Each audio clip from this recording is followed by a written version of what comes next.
Are we good? Did I not break everything? I think I just showed my notes. Which, I mean, oh wow, I was supposed to do a Mario thing this week that I'm not doing, and I'm gonna put on next week's show notes.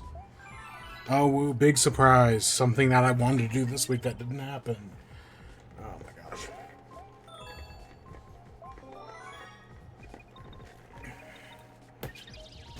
gosh. So here we are. Hey, look, it's Galaxy. You all know Galaxy. Every hundreds of years, a comet appears in the skies above the Mushroom Kingdom. The comet was so large one year, it filled the sky with countless stars. The Toads brought the shooting stars to the castle, where they became a great power star. It should have been a very happy time for the citizens of the Mushroom Kingdom. That was the night of the Star Festival, held once every 100 years to celebrate the comet. Dear Mari, I'll be waiting for you at the castle on the night of the Star Festival. There's something I'd like to give you. From Peach. Is that the only voice acting in this? I mean, I know Mario and Rosalina will talk, but like actual, like a voice acted like scene. So we are playing on the Switch collection. What is it called? The 3D All-Stars collection. And yeah, we're just gonna play some Galaxy. My goal tonight is to do like the first like 2 domes or whatever they're called. The terrorists and the, is it like a bathhouse or something? It's something like that. Because there's 6 domes total. So if we do 2 tonight, 2 next time, and 2 the time after that, we'll do the entire game. So I think 3 streams would make sense. You know, my goal is to go for like 2 hours, so we'll figure it out. For the show tonight, like I said, we're not doing... I know I said I was going to do a Mario Kart thing. I did write it out, and then I just didn't actually put it together. Because I was going to put together something, and I just didn't, so... next week. Preview, I guess. And for news, we got 3 news stories. The main ones are 4 news stories, actually. The big one is the Nintendo Direct, because that happened. The Donkey Kong Bananza Direct. We got that. We got another small Nintendo story that doesn't really matter, but I do want to talk about real quick, just, you know, do some speculation. And then we got an Xbox story, and we got a quick PlayStation story. So we got 2, you know, 1 big story, 3 smaller ones. I know we could probably blow through Donkey Kong really quick, but I literally wrote down everything that happened in the Direct, so we're probably gonna talk about the whole thing. And then after that, we got WIBE. We got 1 food thing. We gotta talk about Wendy's, because I did Wendy's for dinner tonight, and I'm kind of regretting it. Ugh. I just can't handle spice. I think that's what it comes down to. Then we got I played 2 videos games, so we'll talk about both of those. We got the new episode of Game Changer. I want to talk about Phoning It In, which is the Try Guys show, because that had its season 3 finale, question mark. I don't know, there might be 1 more episode, but I meant to talk about it in previous weeks, and I just kept forgetting. But we're going to talk about that. And then I did watch Superman 2.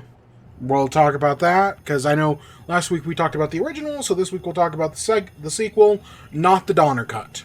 I have not watched the Donner Cut, maybe next week. I was going to watch K-Pop Demon Hunter. I had it on my list in everything, and then I had a choice today. I could either watch Superman or I could watch K-Pop Demon Hunter. And I chose Superman, so yeah, next week for sure. Next week for sure. I'll tell myself, I don't know, we'll see. But I did, speaking of new movies, I did see Elio. So I saw the new Pixar movie, and yeah, I've got small thoughts on it. And, you know, anything else happens. So that's going to be the show tonight. You know, we'll play through some Mario Galaxy. We'll have a good time. I'll continue drinking this weird Wendy's drink that I don't think is actually that good. But gosh dang it, I paid money for it and I'm going to finish it. I'm going to have a lot to say on Wendy's if that wasn't obvious. Ugh. And I'm just, I should say, work has been busy this week. I had a project that, you know, we've been working on, and everything had to be done today. I finished it up, you know, double, triple checked it, you know, did have peers look over it, and yeah, it's all turned in and I'm done. But man, am I so tired. I am so tired. So, yeah. That's what we'll be doing. You know, it should be a whole heck of a lot of fun or whatever. I considered delaying this show until tomorrow, purely on the fact that at least if I delayed it until tomorrow, that would give me a chance to watch K-pop Demon Hunter. Not that I'm like, the thing is, I'm not super invested in K-pop. Like, yeah, have I liked a few? What's the big band that everybody loves? They just got out of the South Korean military, and they're gonna be reuniting probably here soon, and... Oh, fuck. Oh, God, they're gonna kill me. The fact that I can't remember their name, their fans are literally going to kill me. I've loved some of their music. Other than that, I haven't really K-popped. Is Blackpink a K-pop band? That sounds right in my head. It might not be, but I don't know any others. BTS. BTS is what I'm looking for. So that's the show tonight. So with that, I guess let's get into the gaming news. So, right, we're going to talk about a lot about this Donkey Kong Direct. I got a lot to say. I got a lot of thoughts. I'm very excited for it. And we got a small story on Metroid. Xbox is already talking about their next console. We know both the next generation Xbox and the PS6 are in development. And we got some updates from Xbox, so I want to just real quick mention that. And PlayStation, on the other hand, has some delays. One of them we know for sure. One of them for sure is happening. The other one is just a rumor for a game that hasn't even been announced yet. But we'll talk about it anyways. There's another game rumor as well for a game that... I mean, the game's technically out, but it's being ported to other systems. We'll talk about it. So yeah, we got a few news stories, you know, nothing... A Nintendo Direct's nothing to sneeze out, but it's literally just a Donkey Kong thing, so it's nothing that special. So yeah, with that, let's talk Donkey Kong. So, over the weekend, we got more information on Donkey Kong Bonanza over this past week. Specifically, even though everyone has been looking forward to a Nintendo Direct, we are not getting a mainline Nintendo Direct, which, based on the fact that this happened, I don't think we are getting a Direct this month. Usually we always do. Again, in the past, 6 years, Nintendo has only ever skipped one June Direct. And that was because of COVID. So the fact that we're not getting one is kind of... I know the Switch 2 just came out, but there's stuff we can look forward to. You don't need to just put all your announcements on Nintendo Today. Unless, of course, there is the possibility that Nintendo Today is actually, a bad omen. Because at the time, it was oh, Nintendo used to just randomly drop announcements on Twitter at 6 a.m. That's what Nintendo has done basically since COVID, but technically before that. It's just randomly, hey, here's, Pikmin 3 Deluxe is being announced. Hey, here's Age of Calamity being announced. Just random Twitter drops. But now that they have Nintendo Today, the thought was, oh, well, they're no longer going to be doing random Twitter drops. Instead, those random Twitter drops are going to happen on Nintendo today, because, fuck Twitter. And, like, rightfully so. Fuck Twitter. Fuck X and Elon Musk. Like, rightfully so. Like, I get that. I get why they want to create their own platform to kind of move away from it. Do I think it's really dumb that they took away the ability for you to screenshot and screen record on Nintendo today? So that way, people could, like, screenshot the video and, like, share it to others. Do I think it's kind of dumb that they got rid of that? Yes. Because I hate that shit. I hate that, like, oh, hey, I'm watching, like, a thing and I want to make, like, a meme out of it or whatever. And, like I remember when WandaVision came out. I wanted to make a WandaVision meme, but there was no easy way to get, like, a screen grab. I had to go through so many hoops. And, like, free promotion and all that. But, if there's even the 1% chance that someone could pirate an entire TV show by just recording, by taking every frame as a screenshot, well, we've got to make sure they can't do that. Like, video recording, I get a little bit, but the screenshot thing is just dumb.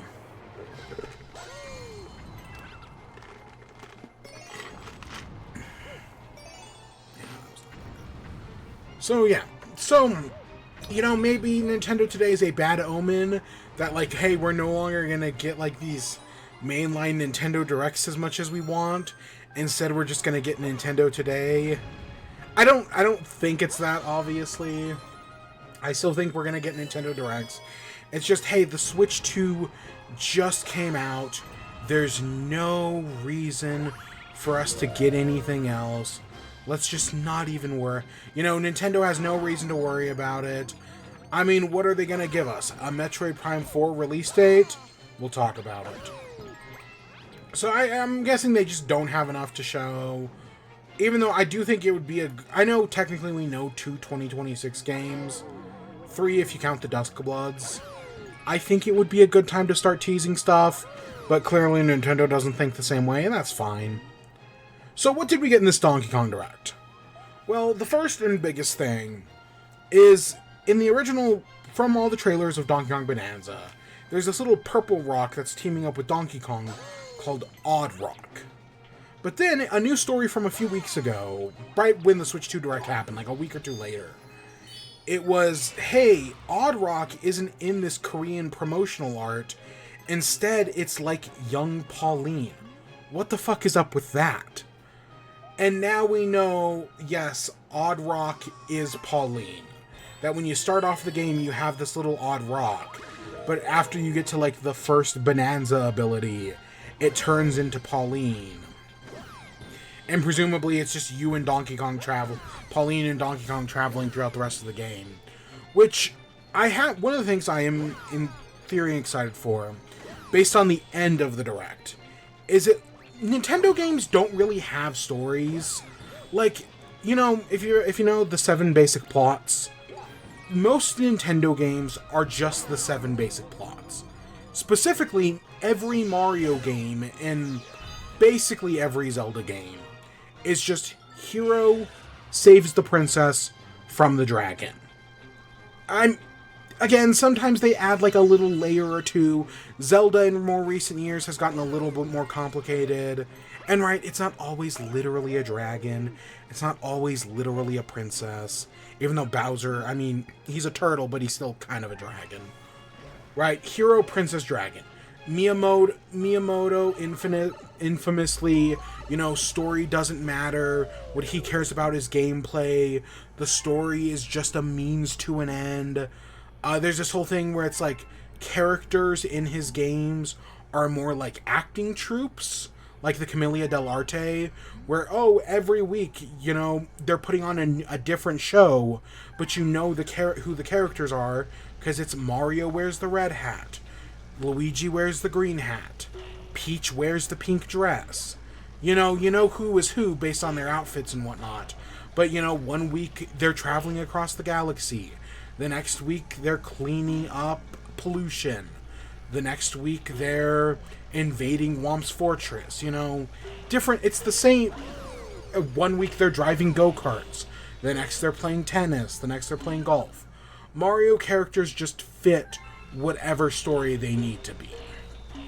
And that seems to, there's a part of this that seems to be the same. Like, there's been a lot of questions about, like, the timeline, and, like, how does baby Pauline fit into the timeline?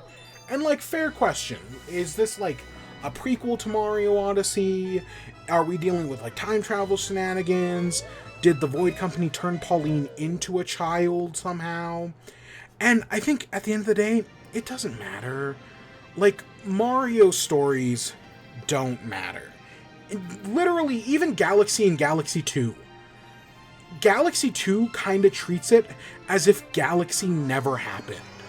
Kind of like how Tears of the Kingdom treats it as if Breath of the Wild never happened, which is a very fucking weird decision, but that's just kind of how these games work. I don't know why. Again, Nintendo doesn't really care about story in these aspects. But yeah, Mario doesn't really have a story. I know people will be like, what's the Mario timeline? What games take place after what? It doesn't really matter for Mario. And it never has. There is no timeline. And then there's the fucking Zelda timeline. If you give me my old man yells at cloud moment, the Zelda timeline is so fucking stupid. And it makes no sense. And it is just a disconnected timeline meant to connect a bunch of games that were never supposed to be connected. And it fucking sucks. And honestly, I wish the Zelda timeline never existed. And I think Nintendo kind of feels the same way. The fact that Breath of the Wild and Tears of the Kingdom don't even connect to the rest of the timeline, I think is the perfect example of that. But also the fact that Breath of the Wild and Tears of the Kingdom don't even connect to each other is also very fucking stupid. Minish Cap and Four Swords being before Ocarina, but yet their story only matters in the Twilight Princess timeline for some stupid fucking reason. The entire concept of basketball timeline, aka the hero is defeated, it's so fucking stupid. I hate the Zelda timeline more than anything. It was fun to speculate about the Zelda timeline before Skyward Sword, but since Skyward Sword, it just sucks. I hate the Zelda timeline so much, and Nintendo just keeps making it worse. Every new thing they try to shove into the timeline just makes things dumber and more complicated. I'll just say it. So there's my old man yells at cloud moment. I don't think it matters for this Donkey Kong game. The only thing I'm excited for is the potential of a story. There's that cutscene at the end where, you know, they do the whole reaching out to grab her thing. And I love that in Tears of the Kingdom, so hey, I'm excited for it here. The idea of a Mario / Donkey Kong game having a story is really enticing, because the only other Mario game to have a story is the one we're playing right now, Galaxy. Galaxy has Rosalina's storybook, the only other Mario game with a story. And guess what? It's one of the best Mario games. Not exclusively because of that, but that does contribute a lot to what makes this game good. And if I remember the story correctly, the developers literally had to sneak that into the game because Miyamoto didn't want it. Because Miyamoto doesn't want story in his Mario games. Because he thinks story distracts from gameplay or fucking something like that. I don't know. The fact that Miyamoto doesn't even get like a special thanks in Mario Kart World is really interesting. But okay, so we got Oddrock as Pauline.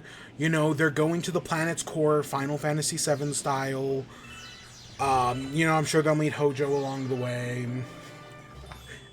That's who they meet? I can't remember Final Fantasy VII. So, you know, it looks like it might have something, and I'm excited. They're leaning heavily into music. You know, Pauline has the dream of wanting to be a musician. She wants to make music that people love. Because basically, Mario Odyssey completely redefined Pauline's character. And everybody loves the redesign. So yeah, fuck it, lean into it. I like that idea. I like that you know, they're doing a bunch of classic, like, Donkey Kong songs. Like, they do the opening song from Donkey Kong Country, but they gave it lyrics. Yeah, I love when shit like that happens. So, go off, you know, that sounds like a great thing. You know, Pauline seems to have voice acting, which I only point out because Nintendo, outside of, like, Super Mario Sunshine and, you know, little bits here and there, Nintendo is mostly avoidant of voice acting. Like, they don't want fully voice-acted stories. Like, it was a big surprise when Breath of the Wild had voice-acted cutscenes, even if there was only, like, 15 of them. But them leaning more heavily into that does get me excited. I don't care. I've already seen a bunch of people say the voice acting is shit, that the voice acting looks awful in this game. I think people are just way too cruel to English voice actors. That unless it's like an animated movie, people are way too mean to voice actors. And guess what? And where has that led us? To Hollywood putting more voice actors in animated movies. Or more non-voice actors, I should say. That's how we ended up with Chris Pratt as Mario. Is because people are just way too mean to voice actors. And the one time Charles Martinet did, like, fully voice-acted Mario, Sunshine, people got really pissy about it. And I just replayed Sunshine, and guess what? I don't care. It was... Was it good? Eh. Was it bad? Also, nah. People are... It fucking sucks. Either way, I'm excited. I'm excited for all this. It all looks good. You know, get a lot of, leaning heavily into the music. Totally down for that. Mario Kart World has had some great music, so, you know, getting some classic Donkey Kong stuff is gonna be great. So the whole thing, you're right, the story is you're going to the planet's core to grant a wish, but you're racing against the Void Company, who are also trying to get their wish granted. The planet's divided into multiple layers. I think it's gonna work like Mario, or like Mario Odyssey, where each layer is gonna be kind of like its own mini sandbox. You can explore the layer, you do some story objectives, you beat a boss, and then you can go down to the next layer. My guess is there's gonna be like 16 layers. Probably the final one is just gonna be a boss, or something along those lines. So that's my big prediction right now, is it's going to be a lot like Mario Odyssey. And there are a bunch of other Mario Odyssey connections I make throughout this. You see how Donkey Kong plays, you know, he smashes, he crashes, he bashes, to directly quote the Direct. You see some of his new moves, like he's able to like tear off chunks of terrain. He can swing them around to break other terrain. And any terrain you break stays broken.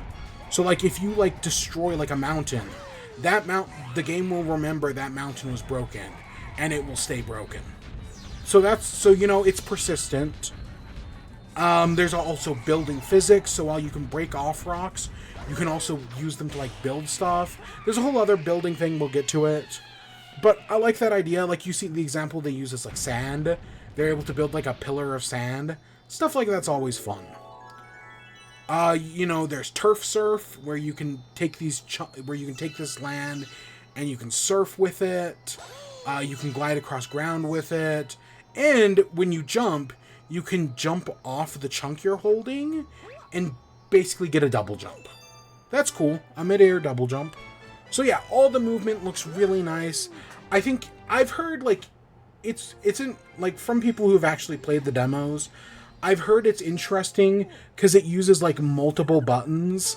Like, one button is, like, your bash. One button is, you know, like, one button's like an upward bash. One button's a downward bash. One button's a forward bash. So, it does things kind of weird like that. I don't know. I've heard it's a little weird to get used to, but I'm sure once you do, there's no issues.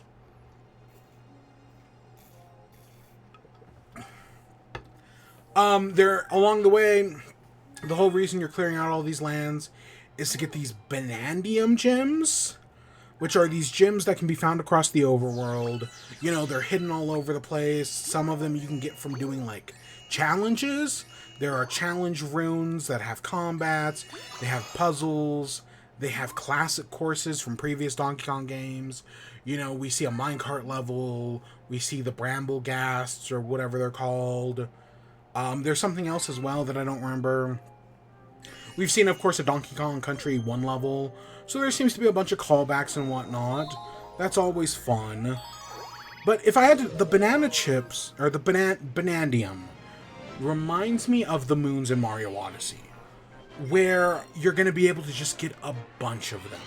So, you know, you enter an area, and, you know, in Mario 64 in Sunshine, you enter the area, you collect the one shine or star, you exit, and then you go back in and you get a different one. Whereas Mario Odyssey was more, hey, let's throw you in a sandbox and just get as many as you can. Because, you know, some levels are going to have, like, 15, others are going to have 100. So it all just depends. And this seems to be taking that approach. You jump into the level, some are going to have, like, 10 or 20, others are going to have, you know, 50 or 60. And I can see some people being like, oh, they're making the same mistake Mario Odyssey did. Because people don't like in Mario Odyssey that there are so many moons. They kind of make it like, if you can get a moon for anything, that kind of undervalues moons. I think what Nintendo was going for was that you were never expected to collect all 800 moons. They never, like, yeah, of course the completionist is going to do that. But your average person isn't going to do that. At most, they're going to get the 500 needed for Darker Side, and then call it a day. And I think that was clearly the developer's intention, and that, you know, going for all the moons, they want it so that way, no matter how you're getting to that 500, you know, it's possible in many different ways. That you don't just have to do, like, one route. There's a bunch of different ones. I think that's good. I think it works well. But I feel like this game is addressing that. That, yes, getting all the, you know, you probably will need less Banandium gems than there are total in the game. But, for every 5 Banandium you collect, you get a skill point. And those skill points can be used to upgrade your existing skills and to unlock new ones. And that fixes the problem of moons. Because, well, yes, some Banandiums are probably going to be easier to get than others. Like, that still is going to be a thing. But every Banandium you get is working you towards a skill point. Like, imagine if Mario Odyssey, you know, you started off with the basic jump, you know, the basic cap throw, and that was it. But every 5 moons you collected, you can unlock the double jump, the triple jump, the roll, the dive, the cap bounce. Like, you unlocked those abilities as you played the game. I know for some people that isn't going to do it for them, but I do think this addresses one of the bigger problems with Mario Odyssey. Not that it personally ever really bothered me, but I see why it's an issue, and I feel like this is going to fix that issue. Making everything tied to skill points is helping to address that problem. Hopefully. There's also Banandium chips. These are... how do I describe? These are basically like moon fragments, or like star fragments, where if you collect 10 of them, you can exchange it for a moon. I guess the more comparable thing would be blue coins in Sunshine, where for every 10 blue coins you got, you could buy a new moon. But these look a lot less annoying than the blue coins in Sunshine, because the blue coins in Sunshine just suck. You really need a guide to do it, and it's really, as you play through the story, I do not recommend collecting them. As someone who just played through Sunshine, I do not recommend collecting the things as you play through the story. But yeah, so all this Banandium stuff looks great. You get, you know, how you get them, what you do to get them. It's all great. Other abilities, you can, they talk about how you can use music, and it'll, like, show you the path forward. And there's also a assist mode, and in the assist mode, it'll, like, show you the path forward. You have health, and you can use the health to, And in assist mode, you get double health, which is nice. Or I guess enemies do half as much damage. However they worded it, plus other things. Mario Odyssey's assist mode was pretty good. So I think, well, assist mode isn't perfect accessibility how I'd like it, obviously, and how professionals say it should be done. It's better than nothing. I guess I'll say that. I don't know. It depends on how heavily Nintendo leans into motion controls. Because the fact that you couldn't turn off motion controls in Mario Odyssey was always just kind of weird. And then we see the new transformations. So there's this new thing that's like these Bananza transformations. Based on what you do, Donkey Kong can turn into new forms. There's a Kong form, which is like just makes him like even bigger and stronger. There's a zebra form that allows him to run very fast, including run on water. And then there's an ostrich form that allows him to glide and shoot explosive eggs. Remind you of anything? I've seen a lot of people make comparisons to Banjo-Kazooie. And, I kind of get it. Banjo-Kazooie, Donkey Kong Country, it's the same developers. And this is taking some influence from Donkey Kong Country and DK64, which is also made by Rare. But I've seen some people complain about this. Like, oh my god, the fact that Donkey Kong Bonanza is just Banjo-Kazooie. Oh my god, what a ripoff. This sucks.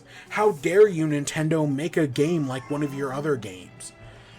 When my big thing is, we haven't had a Banjo-Kazooie game in 17 years.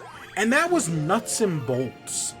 We haven't had a real Banjo-Kazooie game since, what, 2000? 1999? 25 fucking years? But, oh, God forbid Nintendo try to give us something inspired by Donkey Kong. Like, you people are starved for Donkey... The people yearn for... How do I put this? The people yearn for Banjo-Kazooie. And Nintendo has finally come to be like, okay, we'll give you something like that. And no, you reject it just because it's too similar. Even though it doesn't feel similar at all. Like, at least if people were calling this a Mario Odyssey ripoff, I'd kind of get it. But no. Oh my god, Nintendo Switch haters are so... Like, Nintendo fanboys are bad. Like, blindly defending the company. But at least they're having fun. At least Nintendo fanboys are having fun. Switch 2 haters are just miserable cunts who have never known joy in their life. My god. And fuck Nintendo, but like, still. I've come to the philosophy that, well, I don't want Nintendo to win because I hate Nintendo. I want Switch 2 haters to lose. To feel so desperately that they're right.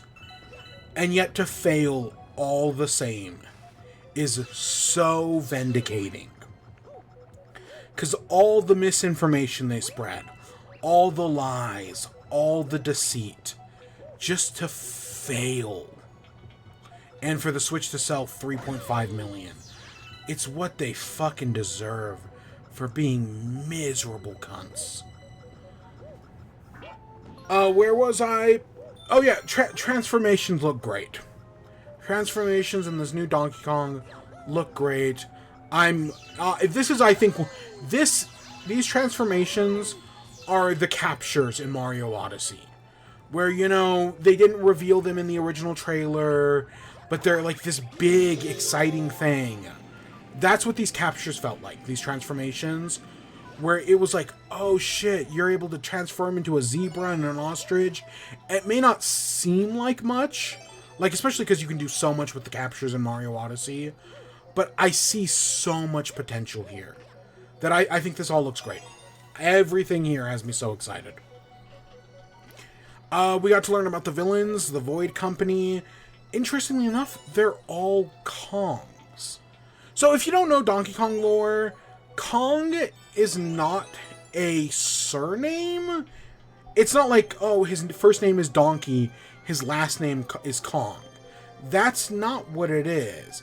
It's more, the better explanation is Kong is his species, his phylum, his kingdom. You know, it's like, in real life, silverback gorillas are gorilla, gorilla, gorilla.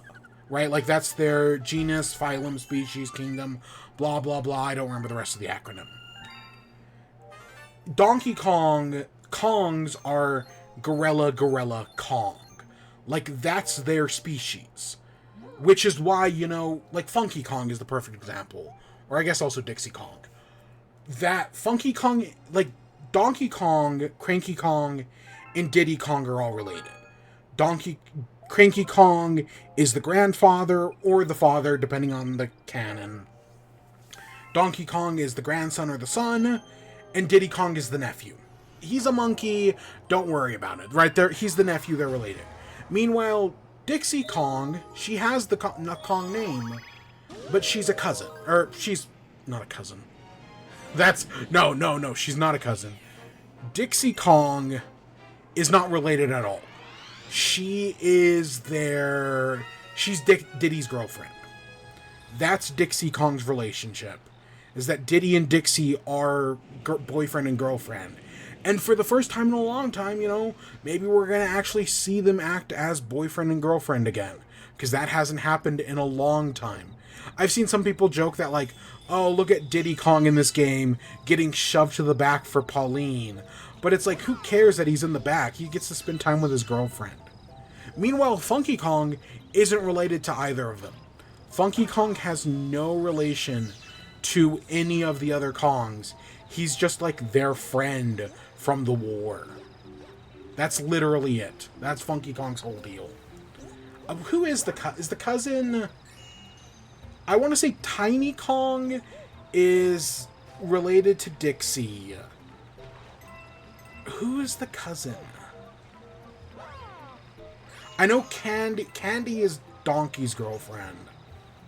I don't know, there's a whole relationship thing. It doesn't really matter.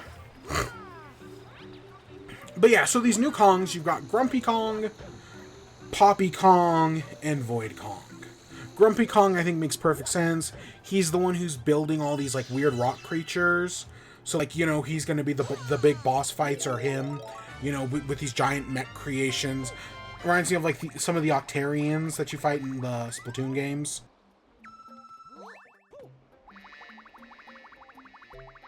Poppy Kong, it says, like, her thing is information gathering. You know, that could mean any number of things. She's going to be a boss fight, though. And then Void Kong is obviously, you know, your evil leader. He's either the final boss, or he's the second to last boss before they find out that at the center of the earth, it doesn't grant your wishes, but instead unveils, like, a secret, like, demon or whatever. And that's the actual final boss, you know, Kirby style, where you think you're gonna fight a big bad, but there's actually an even worse bad who is the actual final boss. So it's gonna be something like that. It always is. I've been around the block enough times.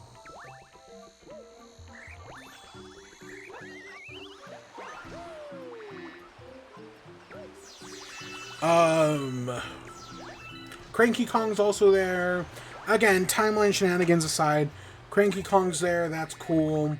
Rambi's with him, and there's clearly going to be some sort of, like, Rambi race mini game where you're riding on Rambi, Dixie and Diddy are riding on Rambi, and you're, like, racing against them.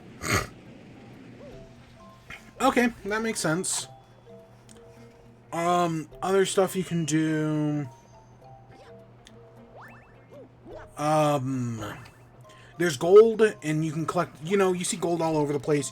You can collect it, you can go to the shops, you can buy balloons, which are lives, I think, power-ups, you know, that, like, restore your Kong meters and whatnot, so that way you can use more of your transformations. You know, all that jazz. But then the other collectible is fossils. And so looking at the trailer, there are 3 types of fossils. There's and it's kind of like Mario Odyssey, where, you know, they had purple coins, and every kingdom had, like, its own unique purple coins. It works the same way here, where every layer has like its own unique fossils, but they come in 3 different sizes.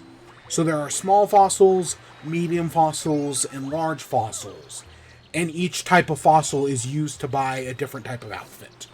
So like, oh, some outfits can only be bought by smalls, some can only be bought by mediums, and some can only be bought by large. Okay, that makes sense. It does seem like there's a lot of different things to keep track of there, especially if the fossils types change every layer, but hey, you know, you gotta reuse those Animal Crossing assets somewheres. But another thing I like about the costumes in this game is that for Donkey Kong, there are 3 different costume pieces. You can get a different tie, different overalls, and you can get a Pauline outfit. And each of those outfits actually affect how Donkey Kong plays. So like the example they show is like he gets like the swimmer's overalls that allow Donkey Kong to swim faster in the water. And I want to say there's like a necktie that like allows him to like breathe underwater better or something like that. It was something like that. So it's cool stuff like that where it's like the costumes aren't just cosmetic. They actually like change how Donkey Kong plays. You know, they give you some sort of benefit, which is another problem with Mario Odyssey. Because while there are a bunch of costumes in Mario Odyssey, technically you never need to change costumes. Outside of like the 2 times the game changes it for you with the captain's hat and the wedding outfit, you never need to change costumes in Mario Odyssey except to get a few moons, which again, because of the abundance of moons, are in no way are necessary to beat the game. So you technically never need to get the costumes in Mario Odyssey, and they're all purely cosmetic. But I love the idea of costumes having benefits. I kind of wish they did that in Mario Odyssey, where it's like, oh, you're wearing like the snowman's outfit. There's a chance that when you kill an enemy, it freezes it in ice. Or maybe you're doing the, or when you hit like an enemy with Cappy, it freezes it in ice. Or hey, you're wearing the chef's outfit. There's a chance that when you kill an enemy, it drops a heart. And that like will, you know, fill you up and whatnot. Or you get the swimming outfit and it allows you to swim faster. I would have loved something like that in Mario Odyssey, because it gives more purpose to getting the costumes. Because when I replayed Mario Odyssey, to be fair, costumes, it's not like they have no, like, they're purely aesthetic, but I do like those aesthetics. So when I replayed Mario Odyssey, I got the different costumes because they're fun. I did it just because. But giving the players, you know, more motivation to do it is never a bad thing. Giving them both internal and external motivation is good. Because in Mario Odyssey, it's just all internal.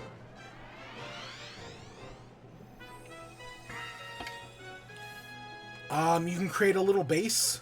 I don't think it's going to be like a Fallout game where you could like create a base, you know, you can put beds, you can put little workshops and whatnot. You'll be able to like display your own statues.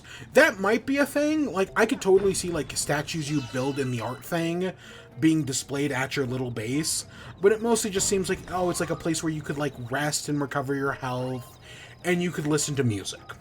Because there is a music player, which again, the music player looks just like it does in Mario Odyssey.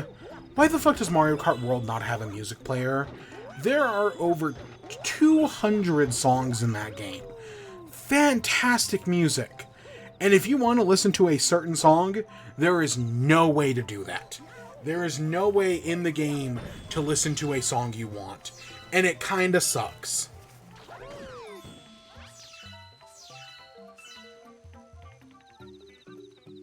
That's gotta be... Again, I have it on my list of ideas of things I want in an update. Because even fucking Splatoon figured this out when they added a jukebox in 3. I really wish Mario Kart World had taken more influence from Splatoon 3. Still love the game. Don't regret buying it at all. But I wish it had taken a little bit more influence from Splatoon 3. Again, maybe we'll talk more about it next week. Other things... there's a photo mode, so, you know, like Mario Odyssey, like Mario Kart World, like Splatoon to a lesser extent, There's a photo mode where you can go in and you can take pictures. And, you know, again, it's basically just free marketing for the game when you post your pictures online. But people do all sorts of fun stuff. I love Animal Crossing's photo mode. I know we've talked about it to death, but the amount of things I've been able to do with that, including this, are so much fun. And I just kind of wish, you know, they did more with that. Yeah. There's teleporters. So they talked about, there's elevators. Because, you know, there's literally an eel that eats you, and it allows you to teleport around the world. It's a fun pun. Okay, whatever. There's 2-player mode. So kind of like Mario Odyssey, where one player can play as Cappy, and the other player can play as Mario. Or Galaxy here, where one player... Is that in Galaxy? I know it's in Galaxy 2 for sure. Where one player plays as Mario, and the other plays as, like, a disconnected shooter that can, like, shoot star bits and collect them. It's kind of doing the same thing. You know, standard Mario-style multiplayer. But the second player plays as Pauline, and you can shoot words at the enemies. Like, so, like, you can shoot, like, stone words, but you can make, like, oh, this word's made out of stone, this one's made out of gold. And my first thought is seeing it as, like, could you make words out of bombs? Because we know there are bombs in the game. And sure enough, in the trailer, you see her throwing words made out of bombs. So, that's nice. Well, is this something I will ever use? No. No, I will not. But I know some people will, you know, especially people with, like, small kids. So that's good. DK Artist, we kind of mentioned this earlier. There's... if you ever played Mario Paint, but also in Mario 64, there's that bit where you can basically, like, paint, or where you can, like, take Mario's face and you can, like, stretch it out and do, like, all these weird, funny shapes. I don't know, I'll be honest, when I didn't really do it much in Mario 64, like, on, like, the remake, or the re-release, I mean, but the DS remake, I used to mess around with that a lot, and that was kind of fun. Like, it was just one of those, like, neat things that entertained us a lot as a kid. And, so Artist kind of feels like that, like it's taking elements from Mario Paint, but it's also taking elements from Mario 64, and it looks kind of fun. You know, will I ever do anything good with it? No, obviously, I have no artistic talent. But somebody with artistic talent will do something really cool with it. And, of course, the, TTP is going to be off the charts. I mean, this entire, like any game where it allows you to build stuff, the time to penis is going to be crazy. But that's just to be expected. There's an amiibo. They're doing a Donkey Kong and Pauline amiibo that if you scan it, it gives Pauline her diva dress, which is basically just her, like, red dress with the hat from, you know, the Mario Odyssey Festival, which is cool. Like, that's a cool idea. And specifically, the diva dress makes it easier to find music discs in the game. So, cool. Other amiibos do also work. Like, if you use any of the Donkey Kong, Diddy Kong, or King K. Rool, there might be another. There's 6 total. Or maybe it's just it gives you these, like, Kong letters that you can throw that explode. You know, classic Kong letters from the Donkey Kong Country games. Okay.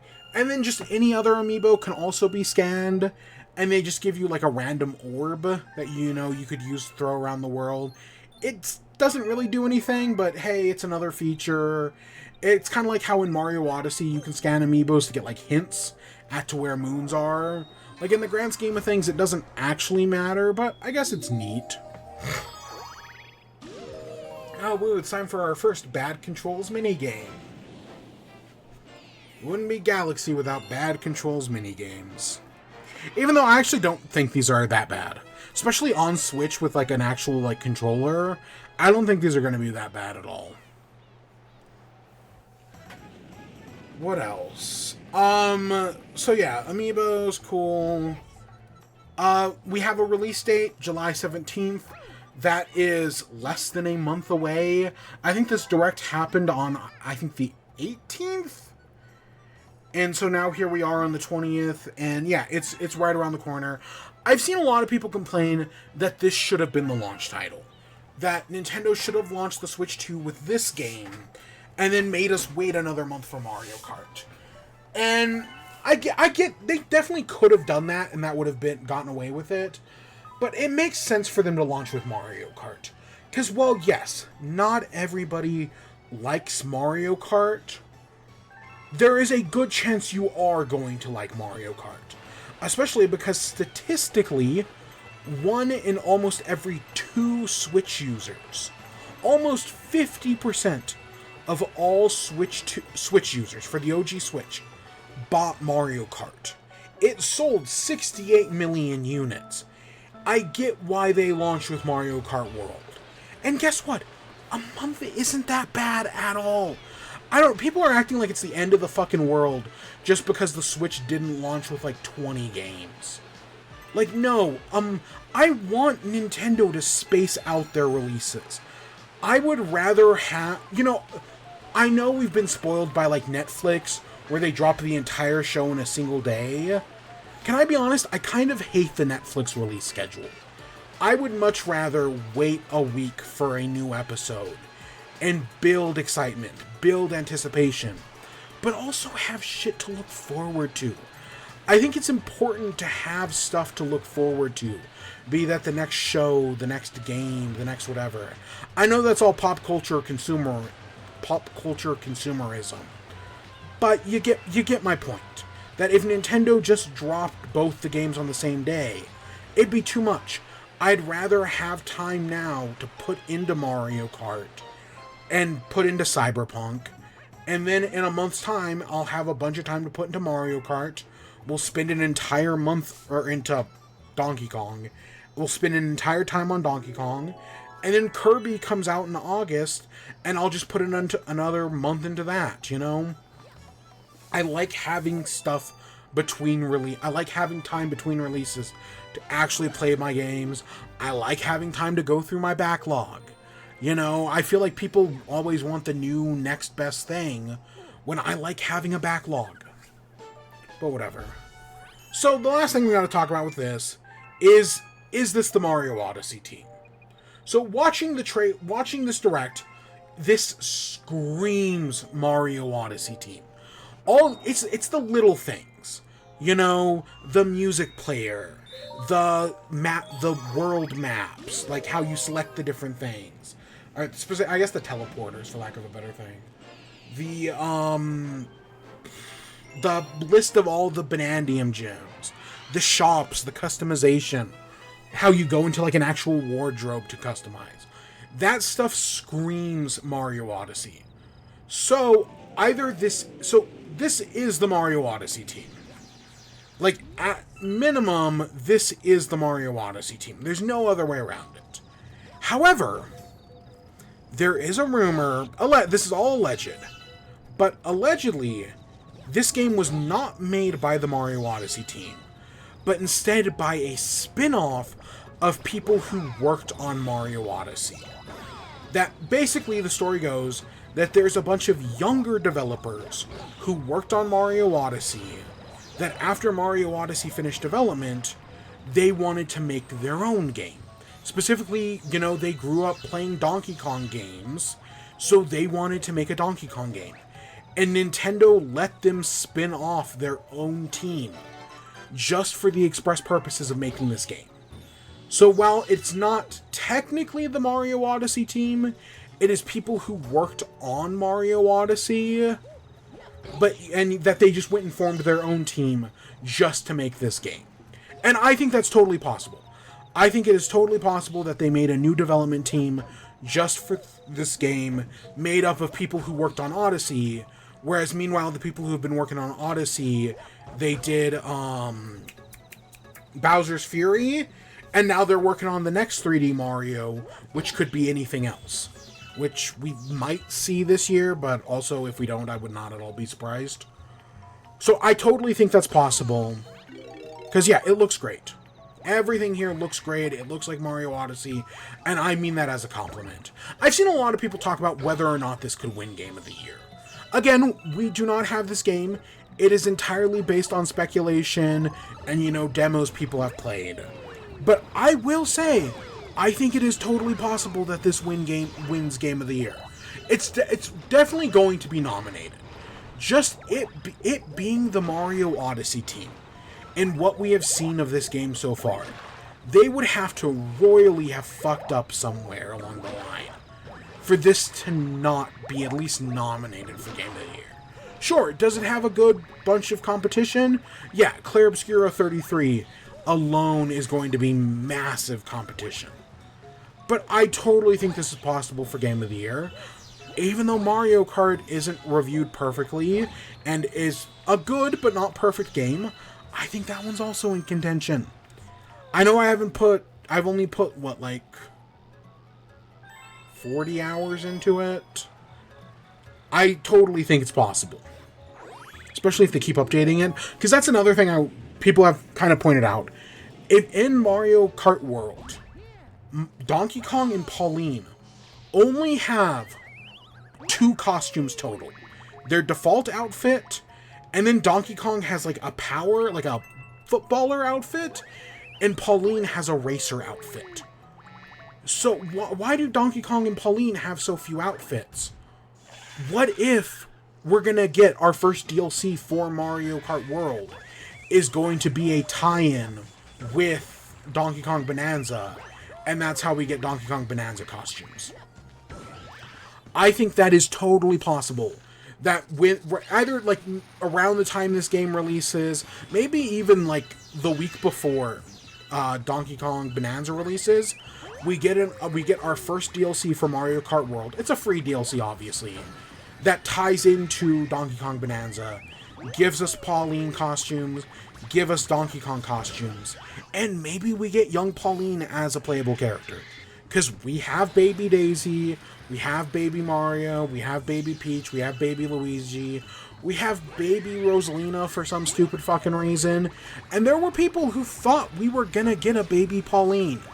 Like, you can look it up. People made fan art of it that was like, hey, the worst possible timeline, Baby Pauline.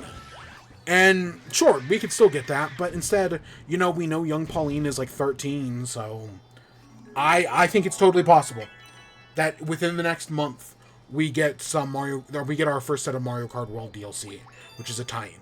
And honestly, I don't hate that. If Nintendo turns Mario Kart World into like a Smash Bros. Style situation where they're using it to promote their other games, that sounds fantastic to me.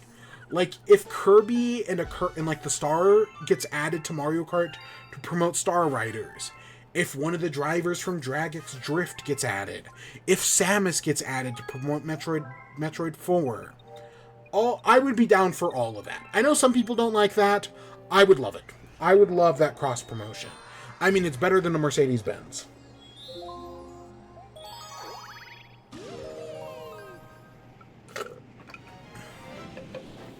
So that's all I got of Donkey Kong. I knew we'd be talking about that for an hour. So let's move on to our next thing. So, speaking of Metroid Prime 4, Nintendo teamed up with some sort of marketing firm in London. Some sort of marketing firm. We don't know all the details yet, because the story broke, last night? This morning, I guess. Basically, they've put up a bunch of Nintendo Switch 2 ads in the London Underground. And one of those ads is for Metroid Prime 4, but it specifically says Metroid Prime 4 out today. What the fuck? Nintendo, why does it say Metroid Prime 4 is out today? Obviously, this is just an error. Because there's also a Mario Kart one that says out today, and it uses the exact same logo, it uses the exact same font. Clearly, this is just a mistake on this marketing firm, that they just, since we don't have a date for Metroid Prime 4, they just they just use the out today one, not even thinking about it. Just a complete mistake. Obviously, that's not much of a story. Shit like this happens all the time. But that does make me wonder, when is Metroid Prime 4 coming out? Because the game, they've said 2025. That is the next 6 months. We still don't have a release date. if there was a Nintendo Direct this week, I 100% would have thought we would have gotten a release date. And I think it is totally possible that at some point in the next week, on the Nintendo Today app, they announce a release date. But it's just kind of weird that we haven't gotten one yet. And so, what do I think the release date is? Well, okay, looking ahead at Nintendo's schedule.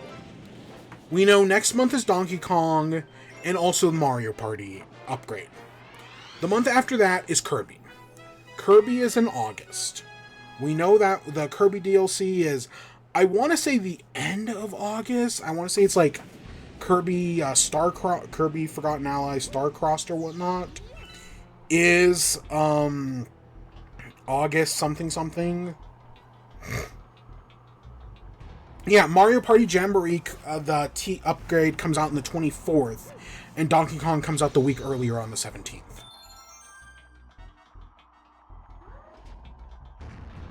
In August, on the 28th, is Kirby. In September, we currently don't have anything for September. But if it had a September release date, I think we would already know. I feel like if it had a September release, we would already know about it by now. I think it is far more likely that Drag X Drive comes out in September. Or, again, we talked last week, 2 weeks ago, Splatoon Raiders has already been rated by the ESRB. So depending on how big or small that game is, I could also see that being a September thing. October 16th is Pokemon Legends ZA, so it's not going to come out in October. But we have nothing for November. So I totally think it could come out in November. I know that makes it the big holiday game. Pokemon's the big holiday game, though. Or, if there is a 3D Mario coming out this year as well, they need to announce it in the next, week or two. Because even at its tightest turnarounds, Nintendo usually, at most, is 6 months. The bare minimum Nintendo usually gives to build up a game is 6 months. Not always. Again, Pikmin 3 Deluxe was, I want to say, announced in June, released in September. So, that's not too much. But for a mainline 3D Mario, no, you have to give it at least 6 months minimum.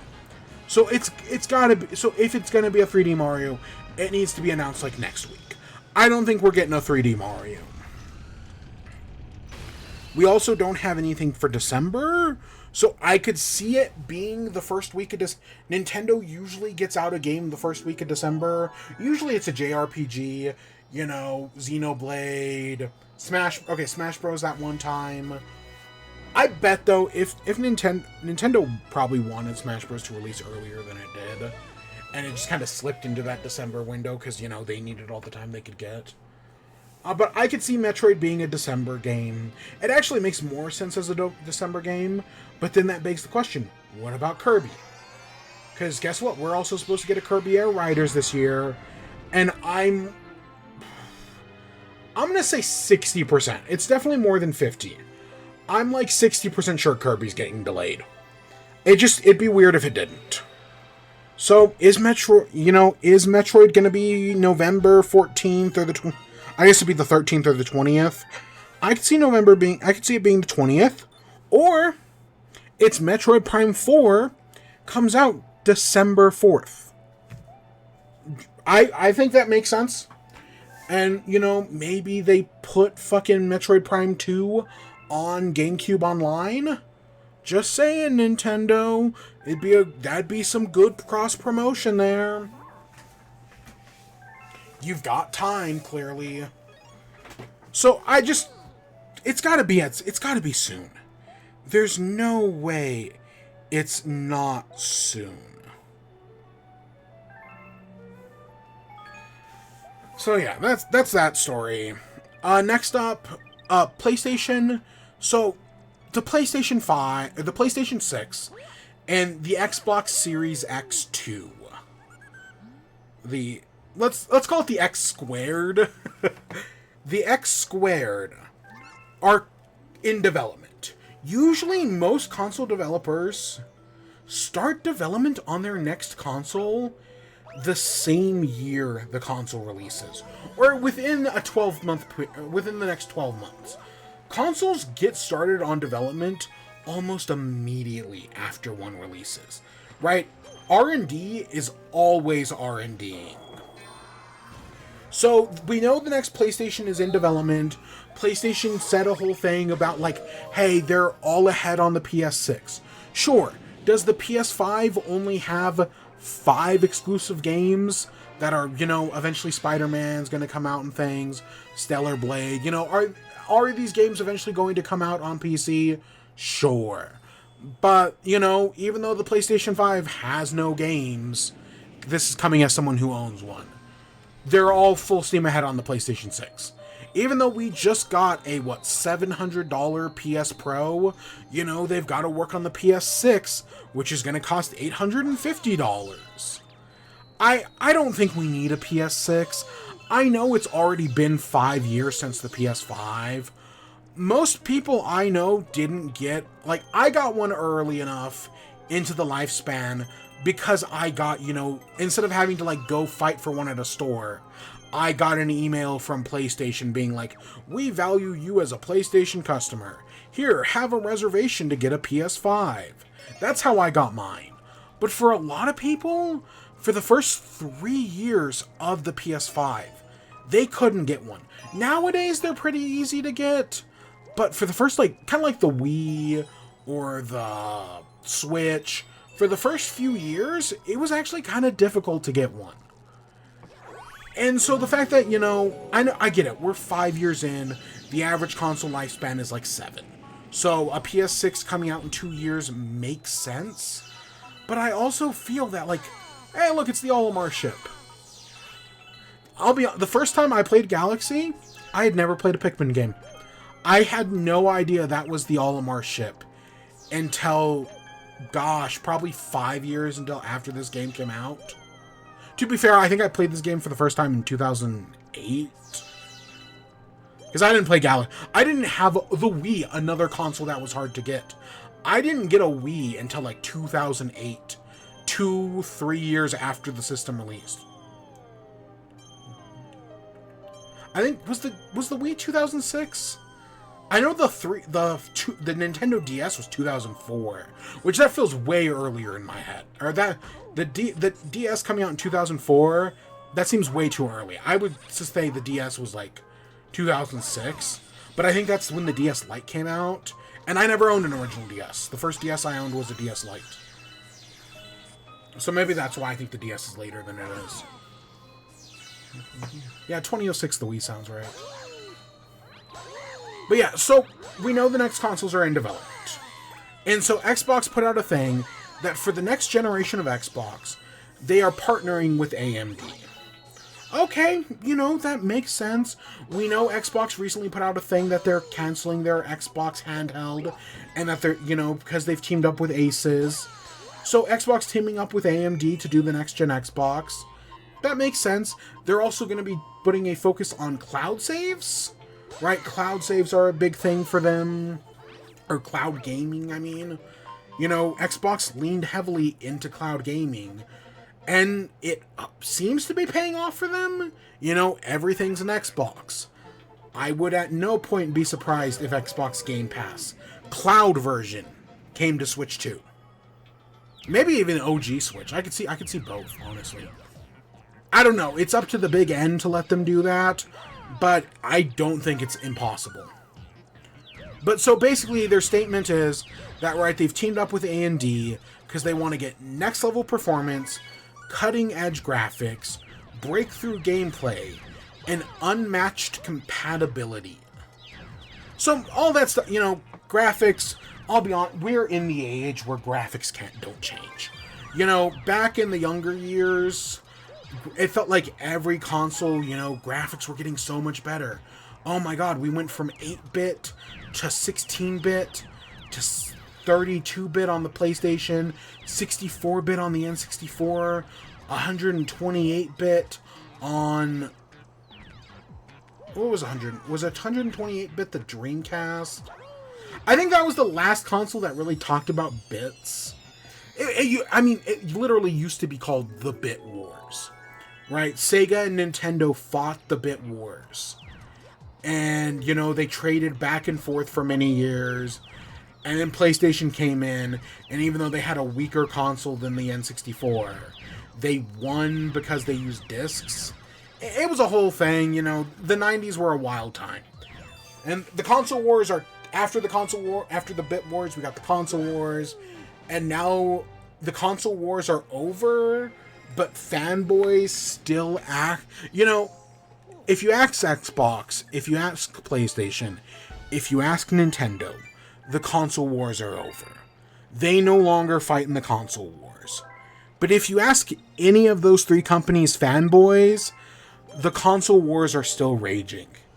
They're like Japanese soldiers on an island, not convinced that the war is over, and they will keep fighting for the next 30 years. That's kind of what fandom is like right now. But I think, so, right, all that breakthrough stuff, you know, we're not really getting major innovations. The one thing that I think is interesting is unmatched compatibility.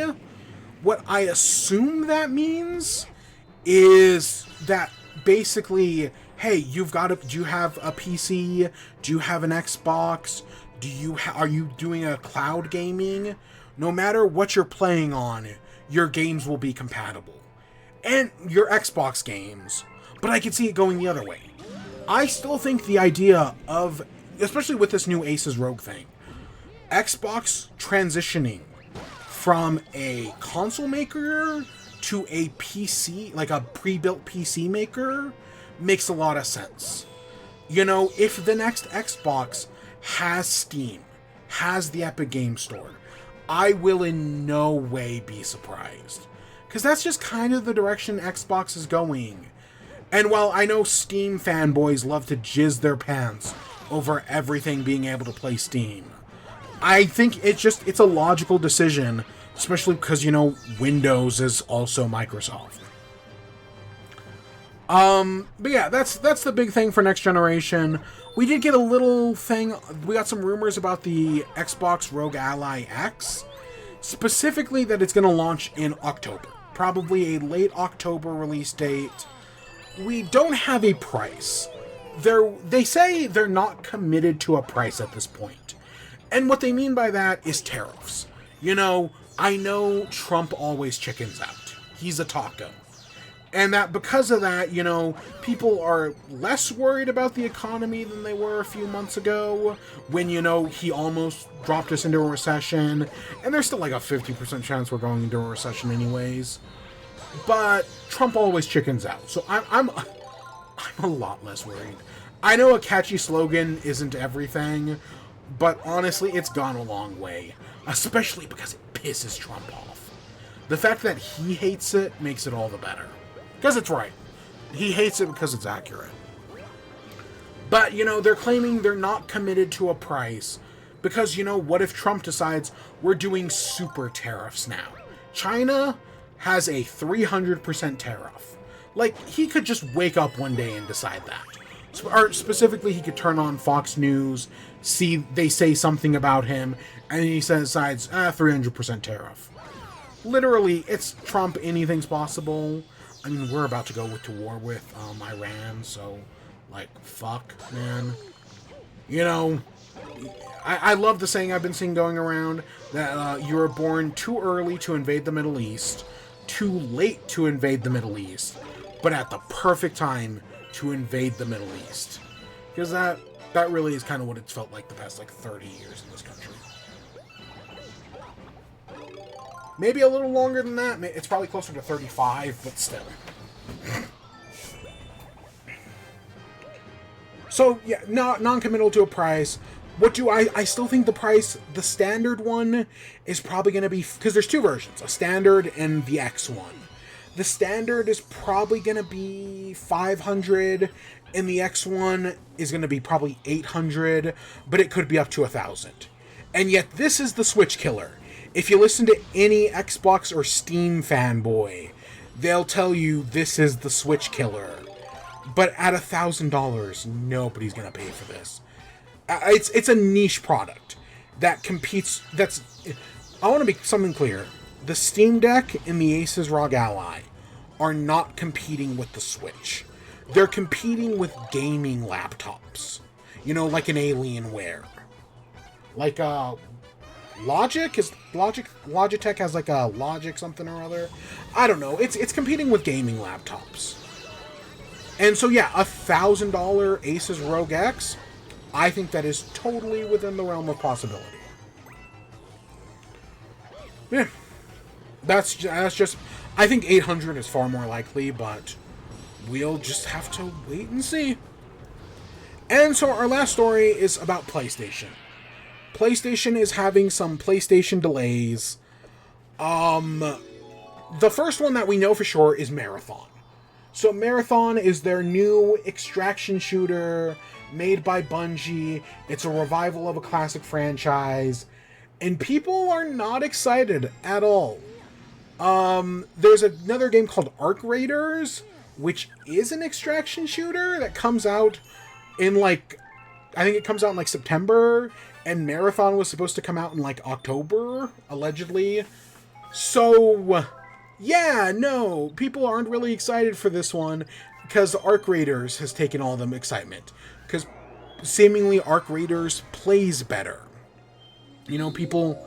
Oh god, another bad motion control minigame. I actually love this level. At least I did back in the day.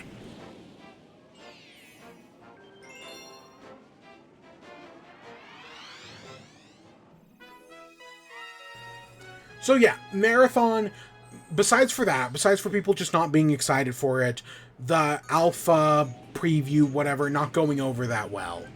It's also been, shrouded in controversy.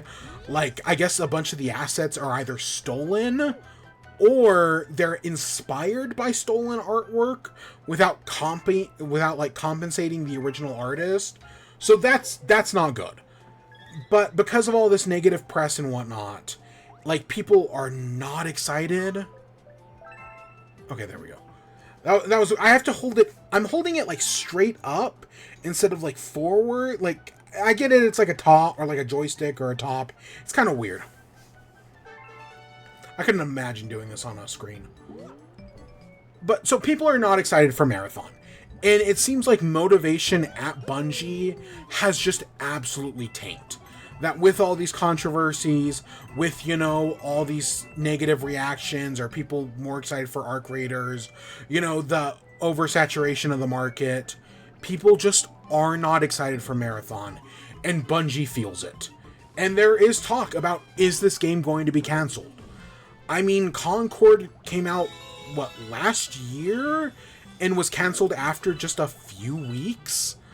I mean, that was a multiplayer shooter. Sure, that was a hero shooter, whereas this is an extraction shooter. But still, I get why Bungie would be very hesitant. I get why motivation is dead. I do think it is totally possible that this shifts to a live service game. That instead of charging people money for this, Bungie makes the decision to make this game free to play. Because that's what they were going to do with Concord. After Concord failed, they were going to turn it into a free-to-play game, but by that point it had done so bad.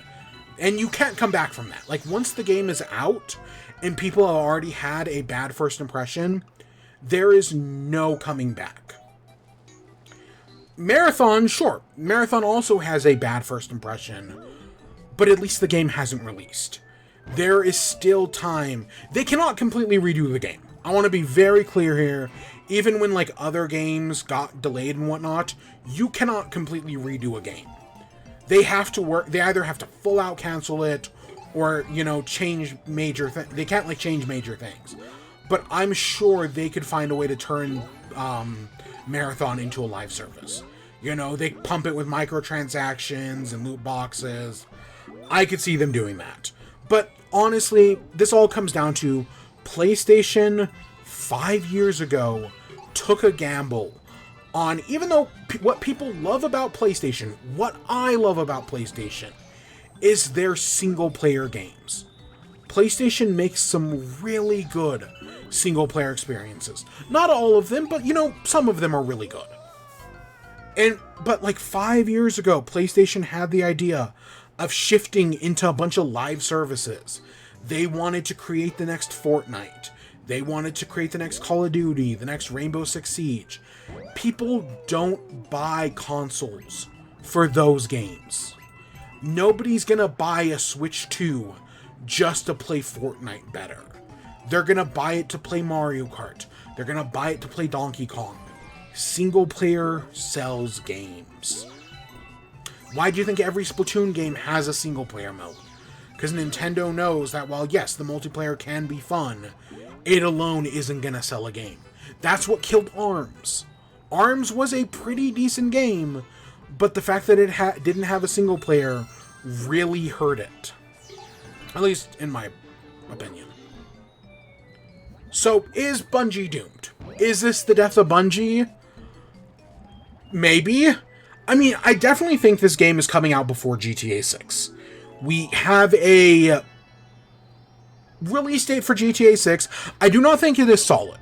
I think it's like ice, I guess. Like, it could melt at any point and shift 6 months down the line. I think that is totally possible. I guess fluid is the word I'm looking for, but, it's better than the nebulous window we had before. So we will see on that front, but I would guess they're going to try to get out Marathon before GTA 6. And if it becomes free to play, people pick it up, people like it, Bungie will be fine. But if it doesn't become free to play, or people don't like it, then they're fucked. This might be the end of Bungie. Because I know I think it was Andy Cortez over at Kinda Funny. Someone was talking about how, start develop. Maybe it might have been Mike, Snowbike Mike, talking about how they should start development on Destiny 3. I don't think Destiny 3 could save this. I really don't. I think Bungie might be fucked. But so that's our first big delay. The second one is, so there's been a rumor for a few months now that we are getting a 2.5 Metroidvania-style God of War game. Set in ancient Greece. Potentially, it seems like it's going to be like a prequel. And I'll be honest, I like that idea. We had Prince of Persia last year, and that was great. And so the idea of the God of War developers doing a Metroidvania, I could see how that's going to be a lot of fun. And a lot of people were expecting this new God of War to be announced at the State of Play the other week. And that didn't happen. And now the rumor is that it has been delayed. That it was originally supposed to come out this year, but it has now been delayed until next year. And that makes sense. It does kind of suck. I mean, yeah, I am kind of interested in a 2.5D Metroidvania God of War, or, it's also taken influence from Hades, another game I really enjoyed. So that would have been cool, but, if they need to take their time to get it right, so be it. So that's our second delay. And then for our final part of this PlayStation story, Stellar Blade. One of the few PS5 exclusives that recently no longer became exclusive because it's now on console. Well, it's been doing really well on console. I guess Stellar Blade has been doing really well. Like, its player count is off the wazoo right now. Which, hey, that's not gonna last because it's a single player game. But, enjoy it for the moment. I've heard it's pretty decent. And so, with that, I guess to celebrate their success and everything, the heads of the studio that did Stellar Blade gave everyone at the studio a Switch 2 to celebrate. Which is really cool. The studio behind Lies of P also did the same thing.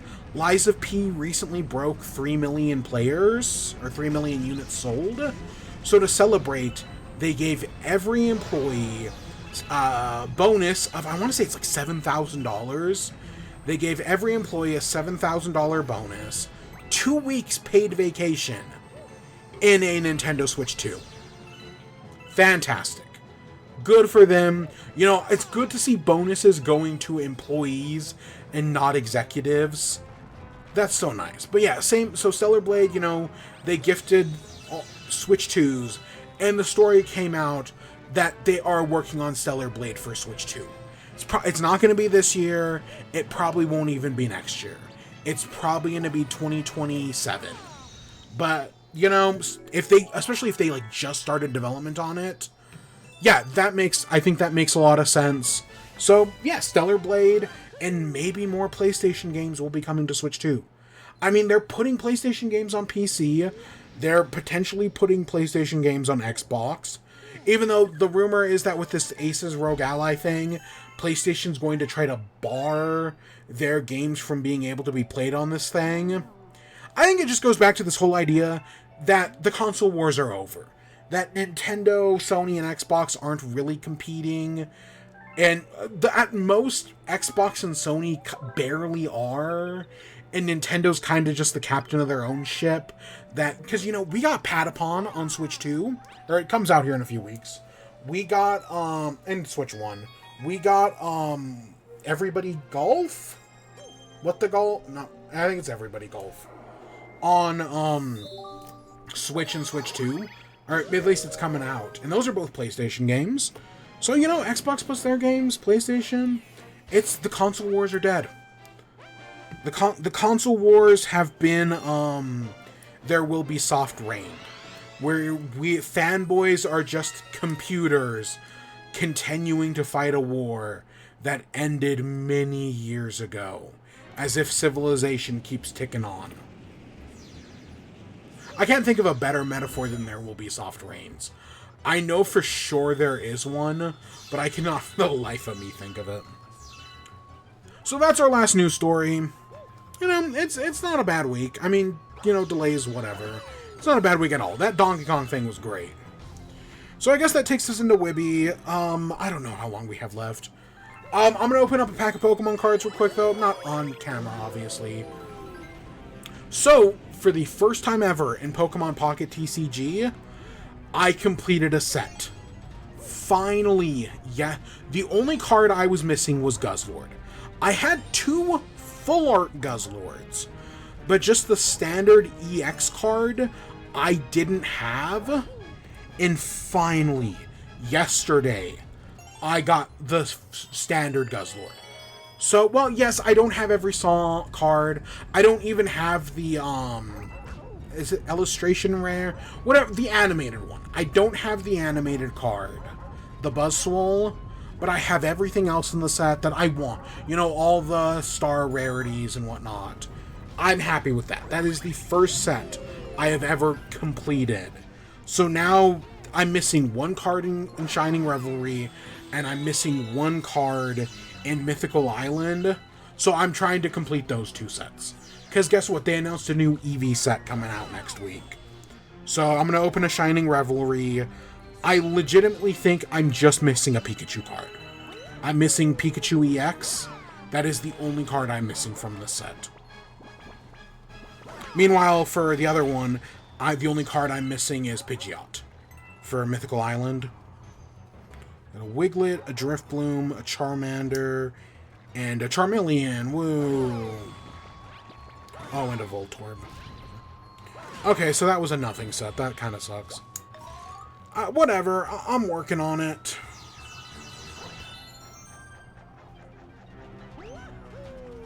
If I can get 500 pack points, I could get the Pikachu regardless. But that's still, I only have 340, so that's still a ways away. I don't know, a new Eevee set comes out next week. I'm sure we'll talk about it. Because both of these sets I've taken stabs at in the Wonder Trade. I've seen the Pidgey in the Wonder Trade, the Pidgeot. I've seen the Pikachu like 3 or 4 times in the Wonder Trade. And I can never get it. I have never been lucky enough to get it.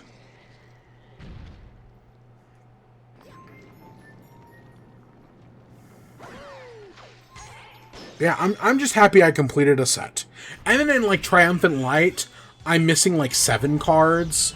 Like, even though all the other small stats, I'm only missing 1. For some reason, I'm missing, like, 7 in Triumphant Light, and I have no idea why. Maybe it's because there's more rares in Triumphant Light with the... Oh god, what are they? 2 stars? 3 stars? Silvers? Whatever they are. There's a Pidgeotto, but not Pidgeot. Nope, nothing in the Wonder Pick. What you gonna do? Alright, so for WIBE, like I said, we got 1 food thing, 2 video game things, 2 TV show things, Superman, and Elio. And we've got maybe like a half hour left. I don't know, we're actually getting pretty close here to beating the second dome. So maybe we'll do that and then go do some other stars real quick. Alright, so let's talk about Wendy's. So Wendy's today has a Taki collaboration. You know, the hot chip that, you know, white girls like so much, Takis. They're doing a collaboration. They've got a Taki's chicken sandwich. Let me open up the thing real quick. But they've got a chicken sandwich. They've got Taki's fries. They're like Fuego fries, so they've got the seasoning on them. It comes, if you buy the combo, it comes with a little bag of Takis, which I honestly think is redundant. Like, I didn't need that. I didn't eat that. And then it comes with a small drink. So, let's see. So, the chicken sandwich is it's a chicken sandwich with a chili lime sauce, a sweet corn spread, and a cheddar cheese sauce. I'll be honest, I barely noticed the sweet corn spread, or the street corn. I don't like street corn on a burger or a chicken sandwich. It's not really my thing. I think like a chili lime sauce is fine. I think a nacho cheese is fine. Admittedly, it wasn't that strong in this, at least for me. So I didn't like, what was the other place that did a Burger King? Burger King put street corn on a burger, and that one sucked. This wasn't too bad. Would I go out of my way to ever get this again? No. It did, as someone who cannot handle spice. Like, I may not be white, but I barely have a spice tolerance above white person. Like, at least I can do ketchup, you know? I'm not British bad. I'm just bad. So, yeah, this was spicy. I honestly, I don't think the chicken sandwich was actually of the things I'm going to talk about, it was probably one of the better ones. Because, you know, at least it's got a chicken sandwich to work off of. But I didn't really care for it. The fries, on the other hand, a decent sized fry. How much did I pay for the fry? I paid $3.45 for a fry.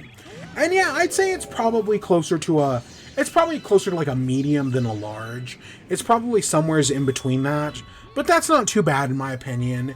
It came in its own little bag, and it's absolutely fucking drenched with like the chili lime Taki sauce. And I'll be honest, it was too much for me. If I had just done the chicken sandwich, I probably would have been fine. But also having the fries, it was just too much. My fingers are going to be stained red for days now. I started eating the fries with a fork, just so that, you know, my fingers just didn't turn like a deep dark red. Like, I know Takis can be bad. I honestly think the version they put on the fries is even worse. They weren't terrible. Like, I definitely prefer, like, Five Guys has, like, their Cajun fries. I prefer that for, like, a spicy fry. They weren't the worst, but by, like, between the spicy chicken sandwich and the fries, I was just kind of like, oh, this is too much spice. My stomach is starting to hurt. So that, just, it's not for me. I'm not a spice guy, but, you know, I was curious to try it, and I wouldn't do it again. It was just too much. It hurt my tummy. And yeah, it was spice. It did have spice. You know, this isn't like, what was it we talked about there was something we talked about the other week that was spicy, and I was like, oh, this is nothing. No, this had some heat, but you know, it's Taki heat. If you can do Takis, then this is gonna be nothing for you. But for me, yeah, I definitely got some.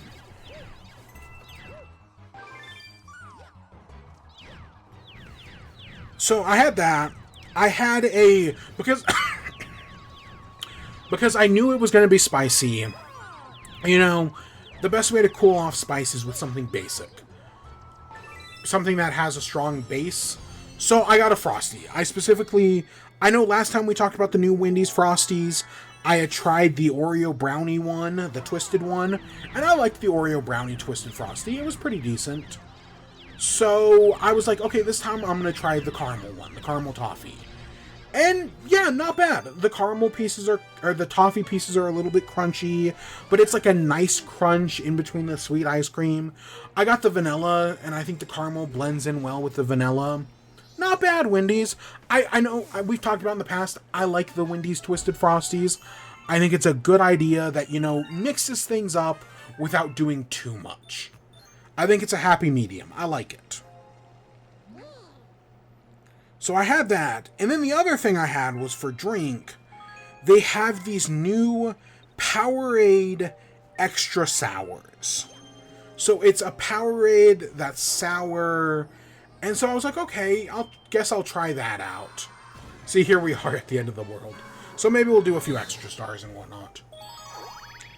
So I tried it out. And I specifically tried the cherry. Because I do not like grape. Not that, like strawberry I'm allergic to. Grape, I just don't like. I don't like real grapes, I do. I like grapes. I don't like grape flavoring. Let's put it like that.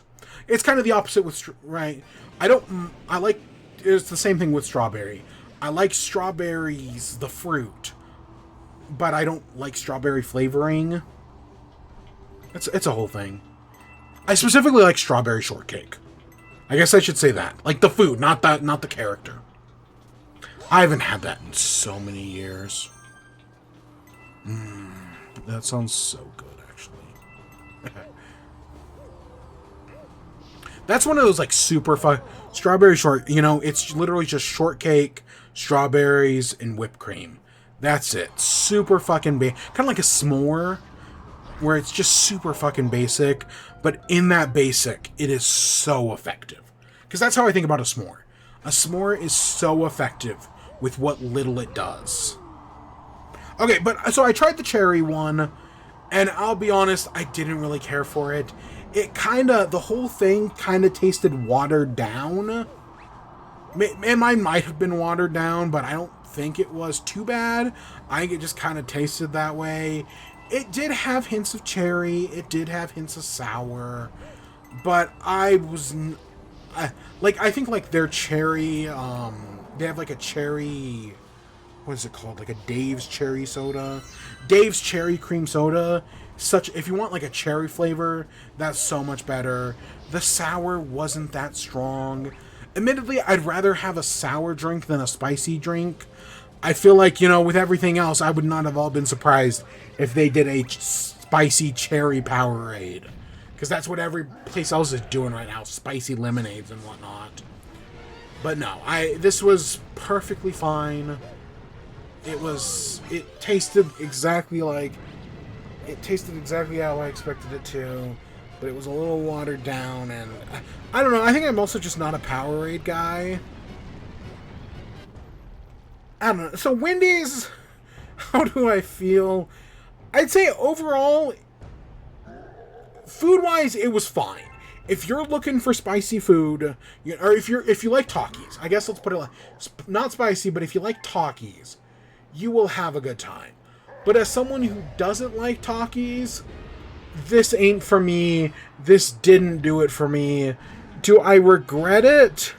Like, immediately after eating it, when my tummy hurt? Yes. Basically like 2 hours, a little over 2 hours later, like 2.5 hours later, I'm fine. I'm just tired. So, I mean, it could have been worse. I've definitely had worse spicy food at other places. Like, I think the Burger King mozzarella sticks were probably spicier, and those just kind of ruined my night when I had those, where they were spicy enough where I was like, God, please, just. So it could have been worse, but I also do think it could have been better. Because Wendy's used to have a thing that was a ghost pepper chicken sandwich. And that was spicy. But that was probably spicier than this Takis one. But it was a really good spice.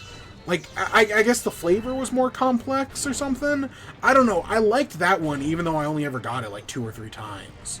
Whereas this is more basic, and I just don't like it as much. So, yeah. So that's my one food thing. Other shit's happening. Like, I know there's a McDonald's something. I don't know. Ice cream machine always broke. I don't care about that. I don't know if I care about anything at the moment. But I was curious to try this one. Alright, so let's talk video games. We're here, we're talking video games. Tell me this plot of your game. The game is called Peak.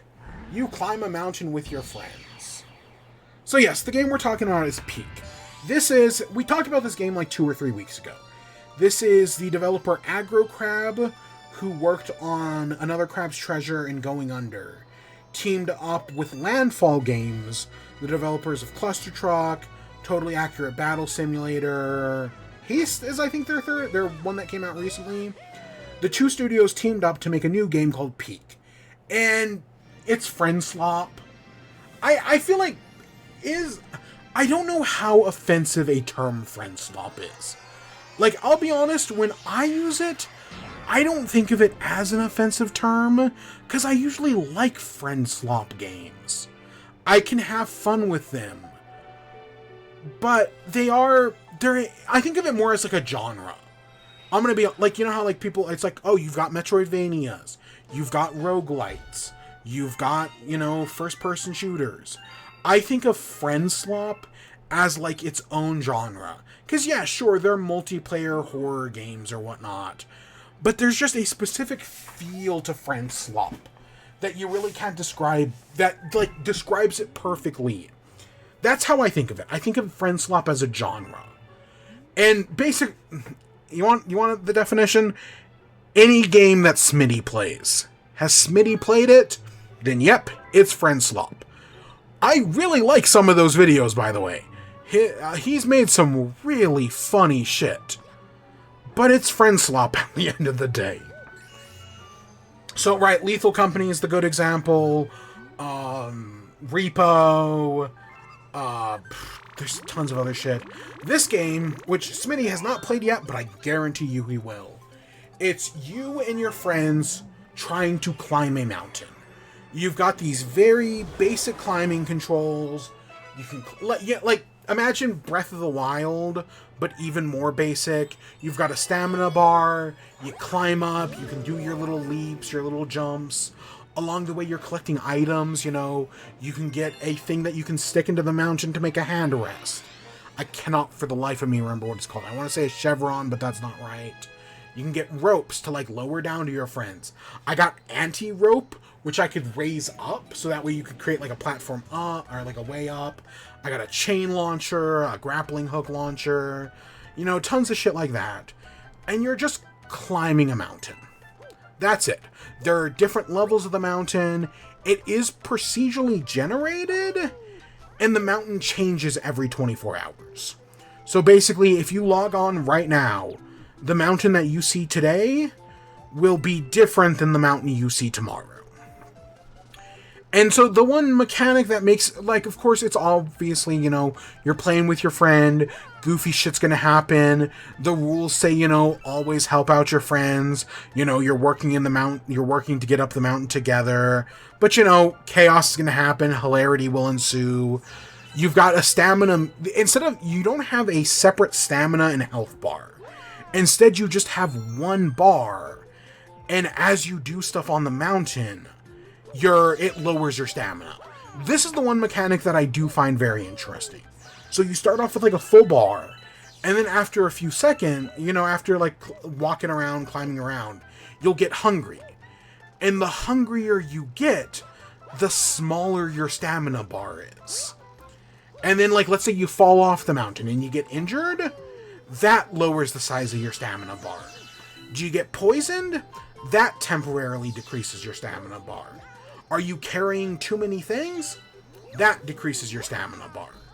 So there are the actions you take in the game decrease your stamina bar.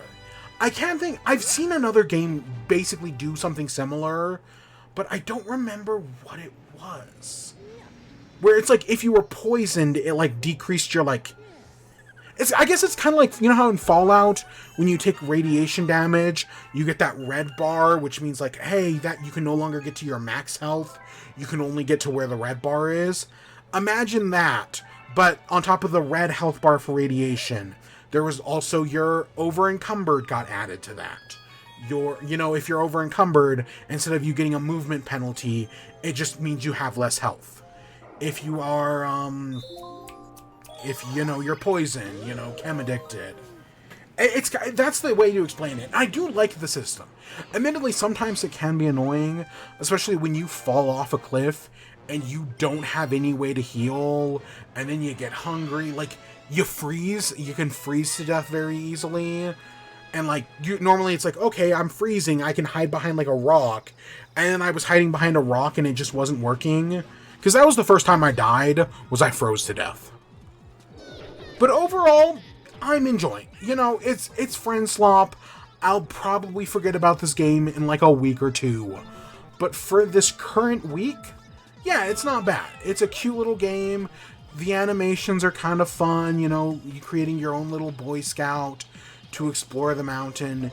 It's cute. It's not anything amazing. It does exactly what... It kind of reminds me of like when Landfall Games made totally accurate Battle Royale. Or I think they also made a zombie game where it's just like, yeah, I get the idea. You're partially parroting PUBG or H1Z1. But, it's got those elements. So yeah, I think it's fine. Is it as hard as like Getting Over It or any other Bennett Foddy game? No, not really. But I don't want it to be. So yeah, that's peak. I think I got it for like $5 at that price. I might have even gotten it. It might be $5 and I got it on sale for like $3 or $4. At that price, not bad at all. Again, it's friend slop. I'm sure you're going to have a good time with it. And I don't mean that in a reductive way. I'm literally just saying I had fun with it. Next up, Date Everything. After months of hearing about this game, I'm gonna be honest, I ain't a dating sim guy. I've never been a dating sim guy. But I was like, fuck it, let me give it a try. Let me check out this Date Everything. The only dating sims I've ever played before this. I played speed dating for ghosts at the recommendation of Laura Kate Dale. I played the KFC dating sim. I probably played Hatoful Boyfriend back in the day when everyone was making fun of that one. I'm pretty sure I did. And then I think I have a memory of me and like some friends playing like a My Little Pony dating game. That was like it was like a Flash game or something. But I couldn't tell you any more than just like doing it. Like I couldn't tell you what the name of it was or what it was about. But I remember it for like a joke or what it was something like that. Because I used to have friends who were obsessed with the show. Like I've seen a few episodes, but yeah. I swear I remember playing something like that. I don't know, I'm not a dating sim guy. Like I feel like those examples should give you a good...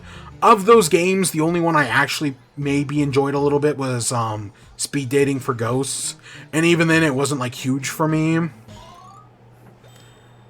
So, Date Everything, it's a dating sim, but you're in a house and you can date everything in the house. It's weird. It's just weird enough to work. It sounded kind of fun. I was kind of interested. So I was like, fuck it, let's give it a try. And so far, I've been having an okay time.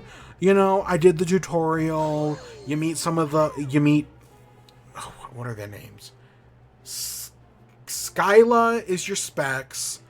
Phoenicia's your phone. Maggie is the magnifying glass. What's the bed's name? I do like it totally I'll be honest, it really makes me like aware of like my sexuality and like oh yeah, I'm a lot straighter than I realized playing this. Cause yeah, I'm one of those people who like firmly believes that like there's no such thing as like a 100% straight person. Like, I'm more, I'm more of like, I think of like an 80-20, like 80% straight, 20%. Because, yeah, I don't believe in that 100% shit. But, making me playing this game, I'm like, oh, no, I'm closer to that 100% than I realize. Because, like, who was it? It was the door didn't interest me. The TV. Like, I liked some of the TV's pop culture references, but I didn't like the, all the rhyming stuff, even though the slant rhyme was funny. That slant, I was like, wait, that's a slant rhyme. And then the TV called it out. I can't remember the TV's name. But yeah, the bed is easy. The water heater was kind of whatever. There are clearly certain ones that you should only talk to during certain times. So I went to talk to the water heater, and then they just, like, completely blew me off because they were too busy working, and I was like, that sucks. Same thing with, like, there's a bunch of, like, holiday decorations in your closet, and they also just completely blew me off, and I was like, that sucks.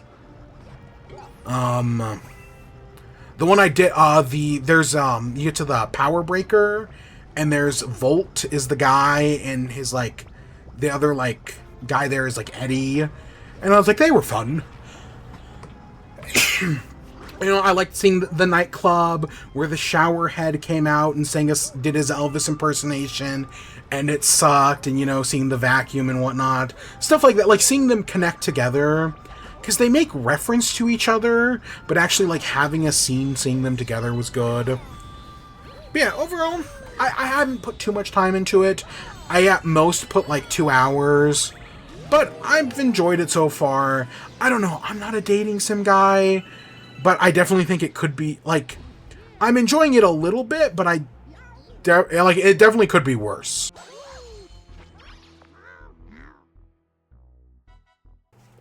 There's a lot of really good character designs. I'm glad it's all voice acted. Oh god, Emily Axford I immediately picked up on that Sam is Emily Axford. I heard that voice in Dante Bosco. I got, like, immediately. And I know Matt Mercer's in the game somewhere. He's a D20. I haven't found that yet. But, yeah, that was... I've seen a lot of people joke, like, oh, yeah, it's date everything, and yet you're going for the one human. Oh, it's because it's Emily Axford. Okay, I get that. Yep. Because that was a meme I had seen around. And so that made sense. Yeah, it's okay. I'm playing it on Switch. It seems to run the stuff like walking around the house. I can't tell if it's laggy or if it's just I wish my controller could be like a little bit more sensitive. Like I have the sensitivity turned up to max, and I wish I could move it like a little faster. But overall, I think the Switch version runs fine. I haven't really... The only issue I had was during like the opening bit, because you start off the game working for like a not a tech company. You're like working call support, and I had a few of the voice lines like cut off for some reason, but it only happened in the opening, so it's like no big deal. Because yeah, the whole start of the game is you get this new job, and then immediately your job gets replaced by AI. Yeah. Yeah, and to be fair, I've been playing on the OG Switch. I have not played it on the Switch 2.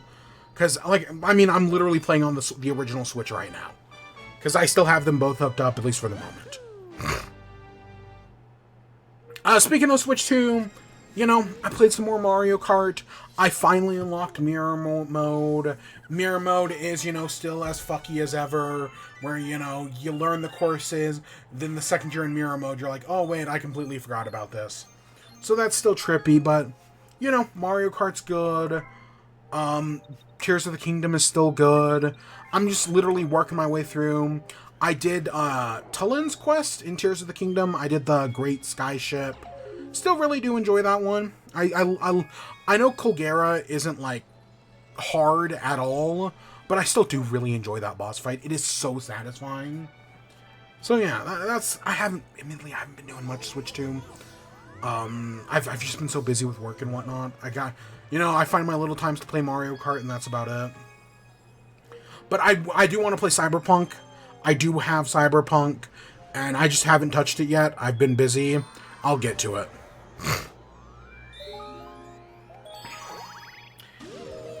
So, yeah, do I have anything else? No, not really. Not really, you know. They announced a new Splatoon Splatfest.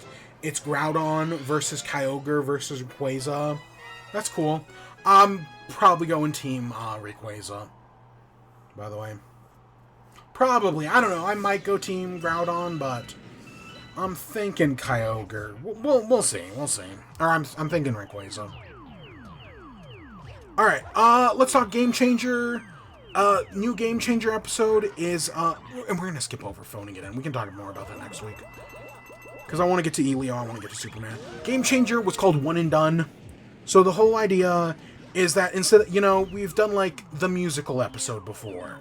We've done stuff like where, you know, they have, like, a book of songs, and they gotta pick one. This episode, One and Done, is all, they have a menu. And they're ordering different challenges from a menu. And they've only got, like, one chance to do it. So, you know, that's a fun idea. They've got a good cast to do it. And yeah, overall, I think it's a very solid episode. A lot of the one and done challenges are dumb but fun. You know, it's like, you could say like this is like rejected ideas, where it's like, oh, you know, we had all these small ideas that we couldn't make into its own show, so let's just all combine them into one big show. I like being able to choose their challenges. That just, you know, adds a nice little spice to things. So that was fun. And then, spoiler alert for the end of the episode. All the points they get throughout the episode, at the end, those points are the amount of time, the amount of tries they get to do a bottle flip. And I think that's a great ending, where it's like, okay, so you've got 7 points. That means you have 7 tries to flip this bottle. That's fun. You know, that adding up, that being the loop-de-loop, it's a good loop-de-loop. And, oh god, I literally don't remember any of their names. But, you know, it coming down to the wire it was nice, it was tense. It was an overall solid episode. I know I'm not really talking about any specific challenge, but overall, it was fun. It was fun. God, is that really all I gotta say on it? I guess so. I don't know, it's going to be interesting to see behind the scenes. Sam also did an interview this week that I do recommend you go watch, where he talked behind the scenes on Game Changer with, I don't remember the guy's name, but I'm sure you can find it. I'm sure you could find it.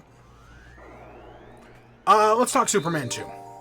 So, I watched Superman... So, last week, we talked about Superman. I had never actually fully seen the Richard Donner Superman. I'd seen bits and pieces, but because of Kinda Funny and their lead up, they watched the movie.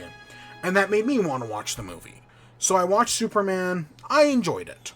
You know, is it campy? Is it cheesy? Is it dumb? Yes, yes, and yes. But I still had a good time. But Superman 2 is kind of the same thing, where I'd never fully seen the movie, but I've definitely seen bits and pieces of it over the years. And I remember it being better. I remember Superman 2 being the better movie. So I sat down to watch this one. And I actually watched this one. The only thing I knew about this one was the stuff Kinda Funny talked about last week, where, you know, because I watched this one before I had watched the Kinda Funny thing. So when I sat down, and this was earlier in the day. I actually haven't finished the Kinda Funny thing. Because I actually started watching the Kinda Funny thing after I saw the movie. Whereas last time I did it the opposite way. I watched the Kinda Funny thing, then I watched the movie. So the thing is, I knew that, like, hey, originally Richard Donner made 70% of a movie. Then they brought in Richard Lester to make the last, like, 20 or 30%. But instead, because of, you know, union rules and whatnot, he reshot, like, 40 to 50% of it. Just so that way, you know, he could get his own credit after they kicked Richard Donner off the project. And that's, like, super fucked up. And now I didn't know about the Richard Donner cut. So, like, I got to, they talked about that. I have not seen the Richard Donner cut. I think, because I have no plans on watching Superman 3 next week. I know Superman 3 is bad. I have no real interest in watching Superman 3 or Superman 4.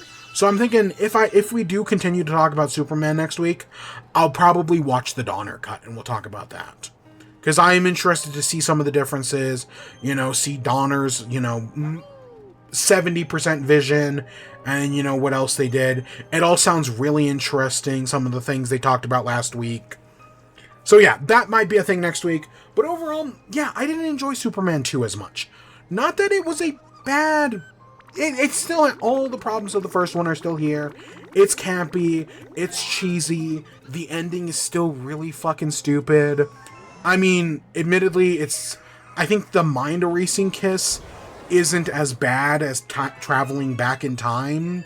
But it's still pretty bad. But yeah, I think... here's the other thing.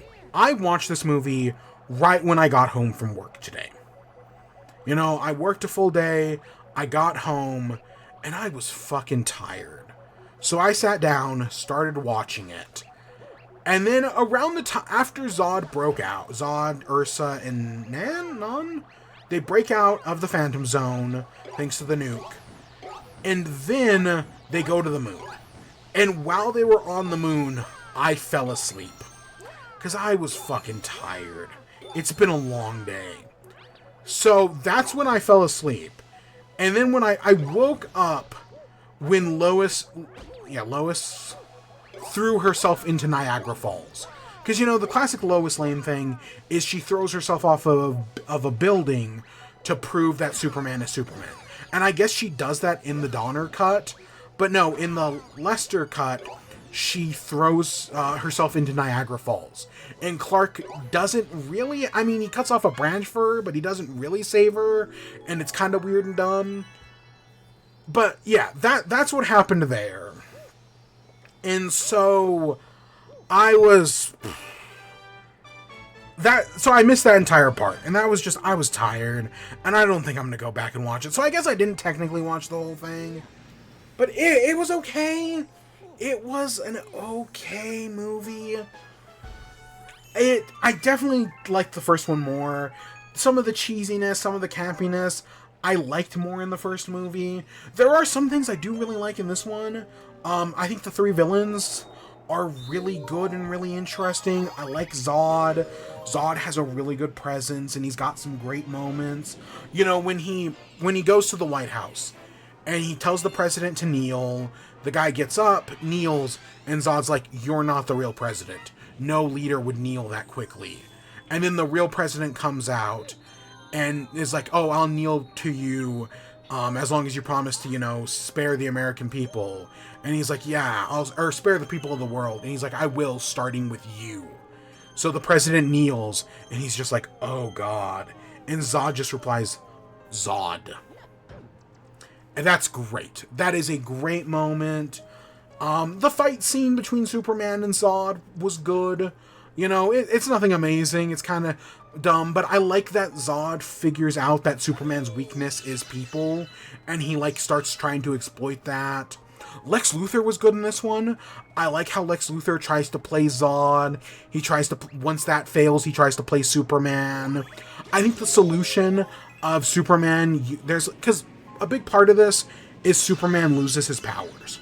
And I think it's really dumb in the movie, but listening to Nick Scarpino talk about it at Kinda Funny, he explained that, the intention, at least in the Donner cut, is that it's like a child, where it's like, oh, you're a teenager, you're 17 years old, your girlfriend's moving away for college across the country, so you decide to move away with her, and you go to your dad, and they'll tell you, that's a bad idea. You shouldn't do that. But they're not gonna, stop you, but they'll be there for you when you come back. And that's exactly what happens. Superman gives up his powers to be with Lois. Immediately, he realizes that's a bad idea. And then, in the Donner cut, I guess he goes back to his dad. In the movie, he just finds in the theatrical one, he finds the green crystal again, and it's kind of dumb. I guess this entire thing, according to how Nick Scarpino explained it, it makes so much more sense in the Donner cut than it does in the movie I watched. Because in the movie I watched, I think him losing his powers is really dumb. And, like, I think Spider-Man 2 does this way better, by the way. Like, I honestly think Spider-Man 2 is a great look at, like, losing your powers and what that does to a hero. And then him coming back and, like, getting his powers back and everything. And one of the greatest scenes in a superhero movie is him stealing back the costume and swinging towards Doc Ock, reflected in the glasses. Such a good moment. And this movie doesn't really have anything like that. The power losses, it's over real quick, you know. He gets in a bar fight with somebody, and then for some fucking reason, he goes back and he gets revenge on this guy at the end. And that's dumb and very... It reminds me of, again, in another Superman movie I don't like, Man of Steel, where he fucking crucifies the guy's truck.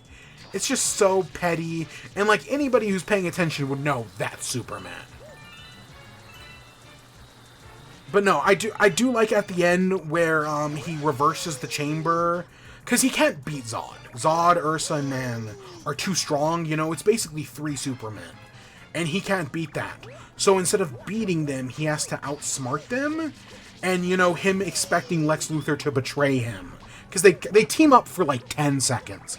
And what is a good moment? The fact, again, listening to Kind of Funny, I recommend go checking out the Kind of Funny stuff. But I guess when Richard Donner was fired, you know, they did reshoots and whatnot, and they reshot like half the movie. And Gene Hackman refused to come back. Without Richard Donner, he wasn't gonna... So they used like a voice sound-alike and a body double, which is crazy. But whenever you do get like a Richard Donner scene, like, it's really good. And yeah, I really did like Lex in this movie. Yeah, he's still, you know, Lex Luthor, criminal genius, greatest villain of all time. But I found him a lot more likable in this one, like because Otis and Testmaker only have like one scene each, he's a lot more approachable. I like how he plays off Zod. I like how he plays off Superman. Of like, you know, with you and me, Superman, it's easy. We get each other. These guys, though, they're so weird and random. Paraphrasing there, obviously. So that was all good. I enjoyed all that. But overall, yeah, the power loss stuff was dumb. The mind erasing kiss at the end is awful. I guess the Donner cut ends with them rewinding time again, which is a whole other thing that, again, maybe we'll talk more about next week. But overall, I definitely like the first one more. I think the first one, yeah, it's just as goofy, it's just as cartoony, but I was more willing to put up with it. Whereas with this one, and I don't think it was just because I was tired. Like, it might have been, like, that might have been, you know, maybe the Niagara Falls scene was so good. But I don't think it was. I don't think so. So yeah, that was that. Let's talk Elio real quick. New Pixar movie. And what is it with movies being about being alone? Like, that was the whole plot of Thunderbolts this year, was also The Void was, Bob's sense of, like, being alone, and how lonely he and, Elena felt. And now Elio is also a kid who feels alone, so he wants to be abducted by aliens. Overall, I thought Elio was fine. Is it one of Pixar's best movies? No. Is it one of their worst? Also no. I'd compare it to, like, Onward. I liked Onward, but I didn't think it was one of Pixar's best, but I didn't think it was one of Pixar's worst. It was a perfectly good movie. And I kind of feel the same way here. Like, it's not one of their best, but it's also not one of their worsts. It's a perfectly okay movie. I like some of the... Elio, I didn't like him at the beginning, but, you know, I liked Elio the second he got the friend. There's this little grub that he becomes friends with that I really liked. I really liked that relationship. It also, you know, I just made a joke about this movie, you know, doing that plot again. This movie is literally just Lilo and Stitch. You know, Lilo and Stitch is all, it's Lilo's parents die, so now she's raised by her sister. But hey, you know, she may be a weirdo, but she's not alone. She's got Stitch, her alien friend. This movie is, hey, Elio's parents die, so now he's being raised by his aunt, but he feels like a loner weirdo. And then he goes to space and gets an alien friend. And that, you know, finally he's no longer lonely. I'm not going to say it's the same movie. They do things differently. But yeah, no, there's definitely elements where it's like, okay, this is the same thing. We've kind of done this before. But I did enjoy it. Like, it's not bad. It's just, yeah, I've kind of, you know, I've seen this before. But I think this is, visually, I think this movie, it's Pixar, of course it looks good. I liked some of the characters. The Grubnar, whatever their name was. The little grub was cute. The dad I really liked. Like, at one point they try to replace the little grub with a clone. And when they do that, the dad immediately figures it out. Because the dad doesn't want to be a bad dad. Like, that's the whole thing, the little grub. Like, his dad doesn't want to be a bad dad, but he's really struggling to be a good dad. The two stories parallel each other. Of course, it has its Pixar moments. I only cried once, specifically at the very end of the movie. They end off the movie with a speech from somebody famous, and that got me to tear up. But whether that was because of the movie or because of the guy who was doing the speech, it's definitely a combination of both, but I definitely did feel it. Other than that, I didn't cry throughout the rest of it. The climax is a little forced. I don't want to say it's like Kiki's Delivery Service forced, but like the whole how it with them having to go through the debris field. Like, yes, they do properly set it up earlier in the movie, but I didn't really. It was whatever. Oh, but I did like it. I liked the characters. I think they were fun. Overall, the story worked. I think the ending was good. So overall, I thought Elio was fine. Would I recommend it? I mean, I'd recommend it over... Lilo and Stitch is in theater still. I'd recommend it over that. Would I recommend it over How to Train Your Dragon? Probably also yes. Because while How to Train Your Dragon is a better story, I've seen it before. You know, this is a remake. Elio is at least original. It's doing something new. It's doing something original. I can at least give it credit for that. Even if, again, it's just Lilo and Stitch. At least story and plot-wise, you know, it's doing things new. It's doing things originally. So I can at least give it credit for that. But yeah, overall, yeah, it was Elio. I was worried about this one, because to be fair, the last Pixar movie I was worried about, I actually really enjoyed. I thoroughly enjoyed Elemental. Because that one also had me... Because the marketing on that was terrible. The marketing on this movie was also pretty bad. But yeah, overall, I did enjoy it. Yeah. Anything else I gotta say about it? I don't know, just random things that stick out. Like at the end of... Okay, I don't want to actually... I'm not gonna... Okay, at one point there's a computer, and they do the 100 gorilla. Can one man beat up a gorilla? They word it differently, obviously, and I don't think that was a joke put in last minute, but yeah, they do that. Hey, it's better than them putting screaming goats in everything. Fuck. But yeah, I like the computer that can answer any question, and they just keep answering its stupid questions. That was funny. There's when he first meets the little grub, Elio, he's like, "Oh, you're gonna be my bargaining chip," because you know his father's threatening to destroy the entire galactic community, and I thought oh, is that gonna be the plot point of the guy's mad that Elio is using him as a bargaining chip? No, they don't go in that direction at all. Because it's more that the little grub doesn't want to be a warlord. That's the bigger plot point.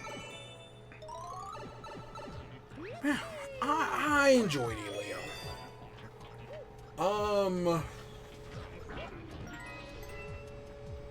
I don't know, out of 10, probably an 8. Yeah, 8 sounds right.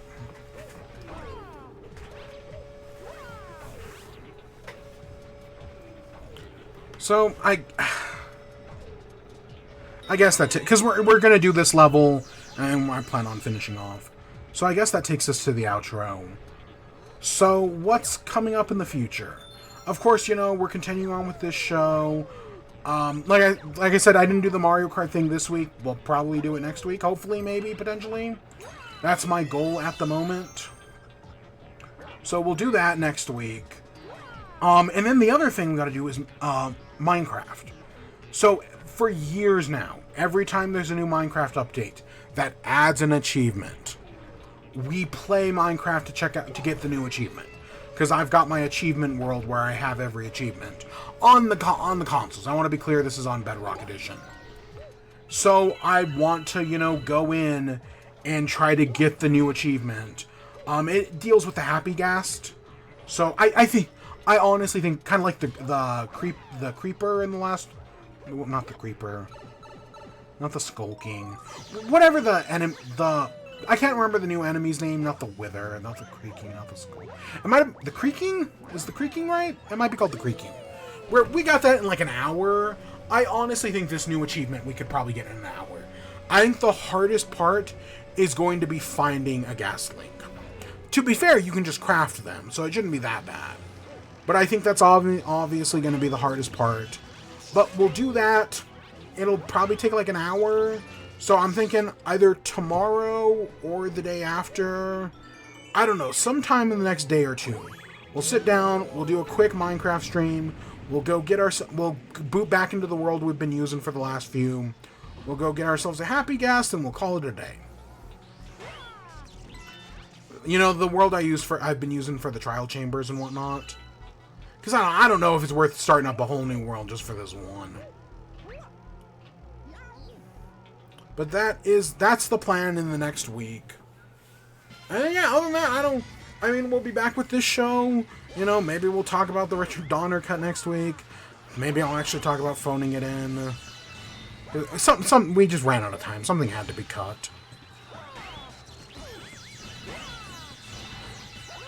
Even though, you know, I could say I did like phoning it in.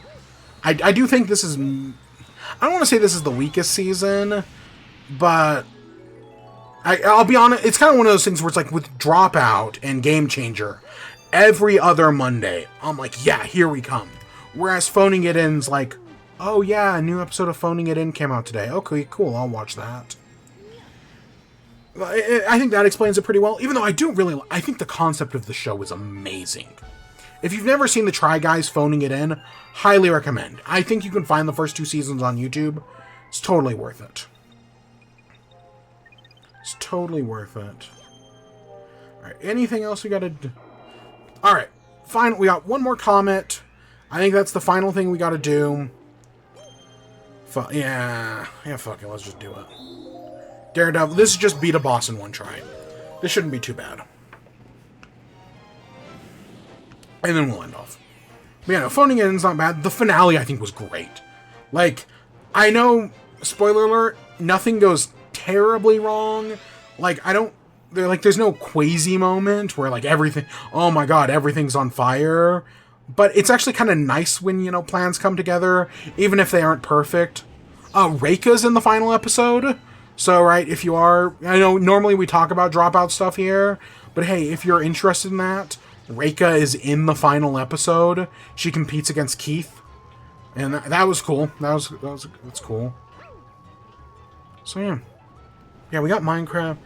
But yeah, next week, we got Superman. We'll hopefully do that Mario Kart thing. Hopefully.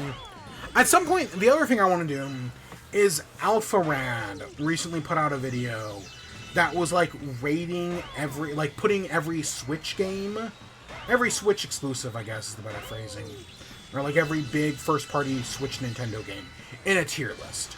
Like, that was a recent video he did. And that's been something I've wanted to do for a while now, since basically the Switch 2 Direct. So maybe we'll do that at some point in the next few weeks. But those are just kind of ideas I'm throwing around.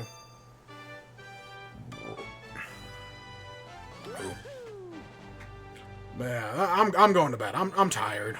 I'm tired. Yeah. But yeah, we'll definitely be back next week for this show, and then anything else. Because there's still so much. There's still so much to do. You know what sucks about Mario Galaxy? We have over 35 lives. When we turn off the game, we lose all those lives. All those lives get reset. And that sucks. We keep our star bits, but we lose our lives. I don't know why this game works like that. This is one of the reasons I hate lives in video games. Is because arbitrarily they just decide to reset them. Not that this game is hard, not that we'll need 35, but it's just kind of dumb. Yeah, and next time we'll go to the kitchen and the bedroom. I think it's the bedroom. But with that, I'm going to end off. I hope you all enjoyed.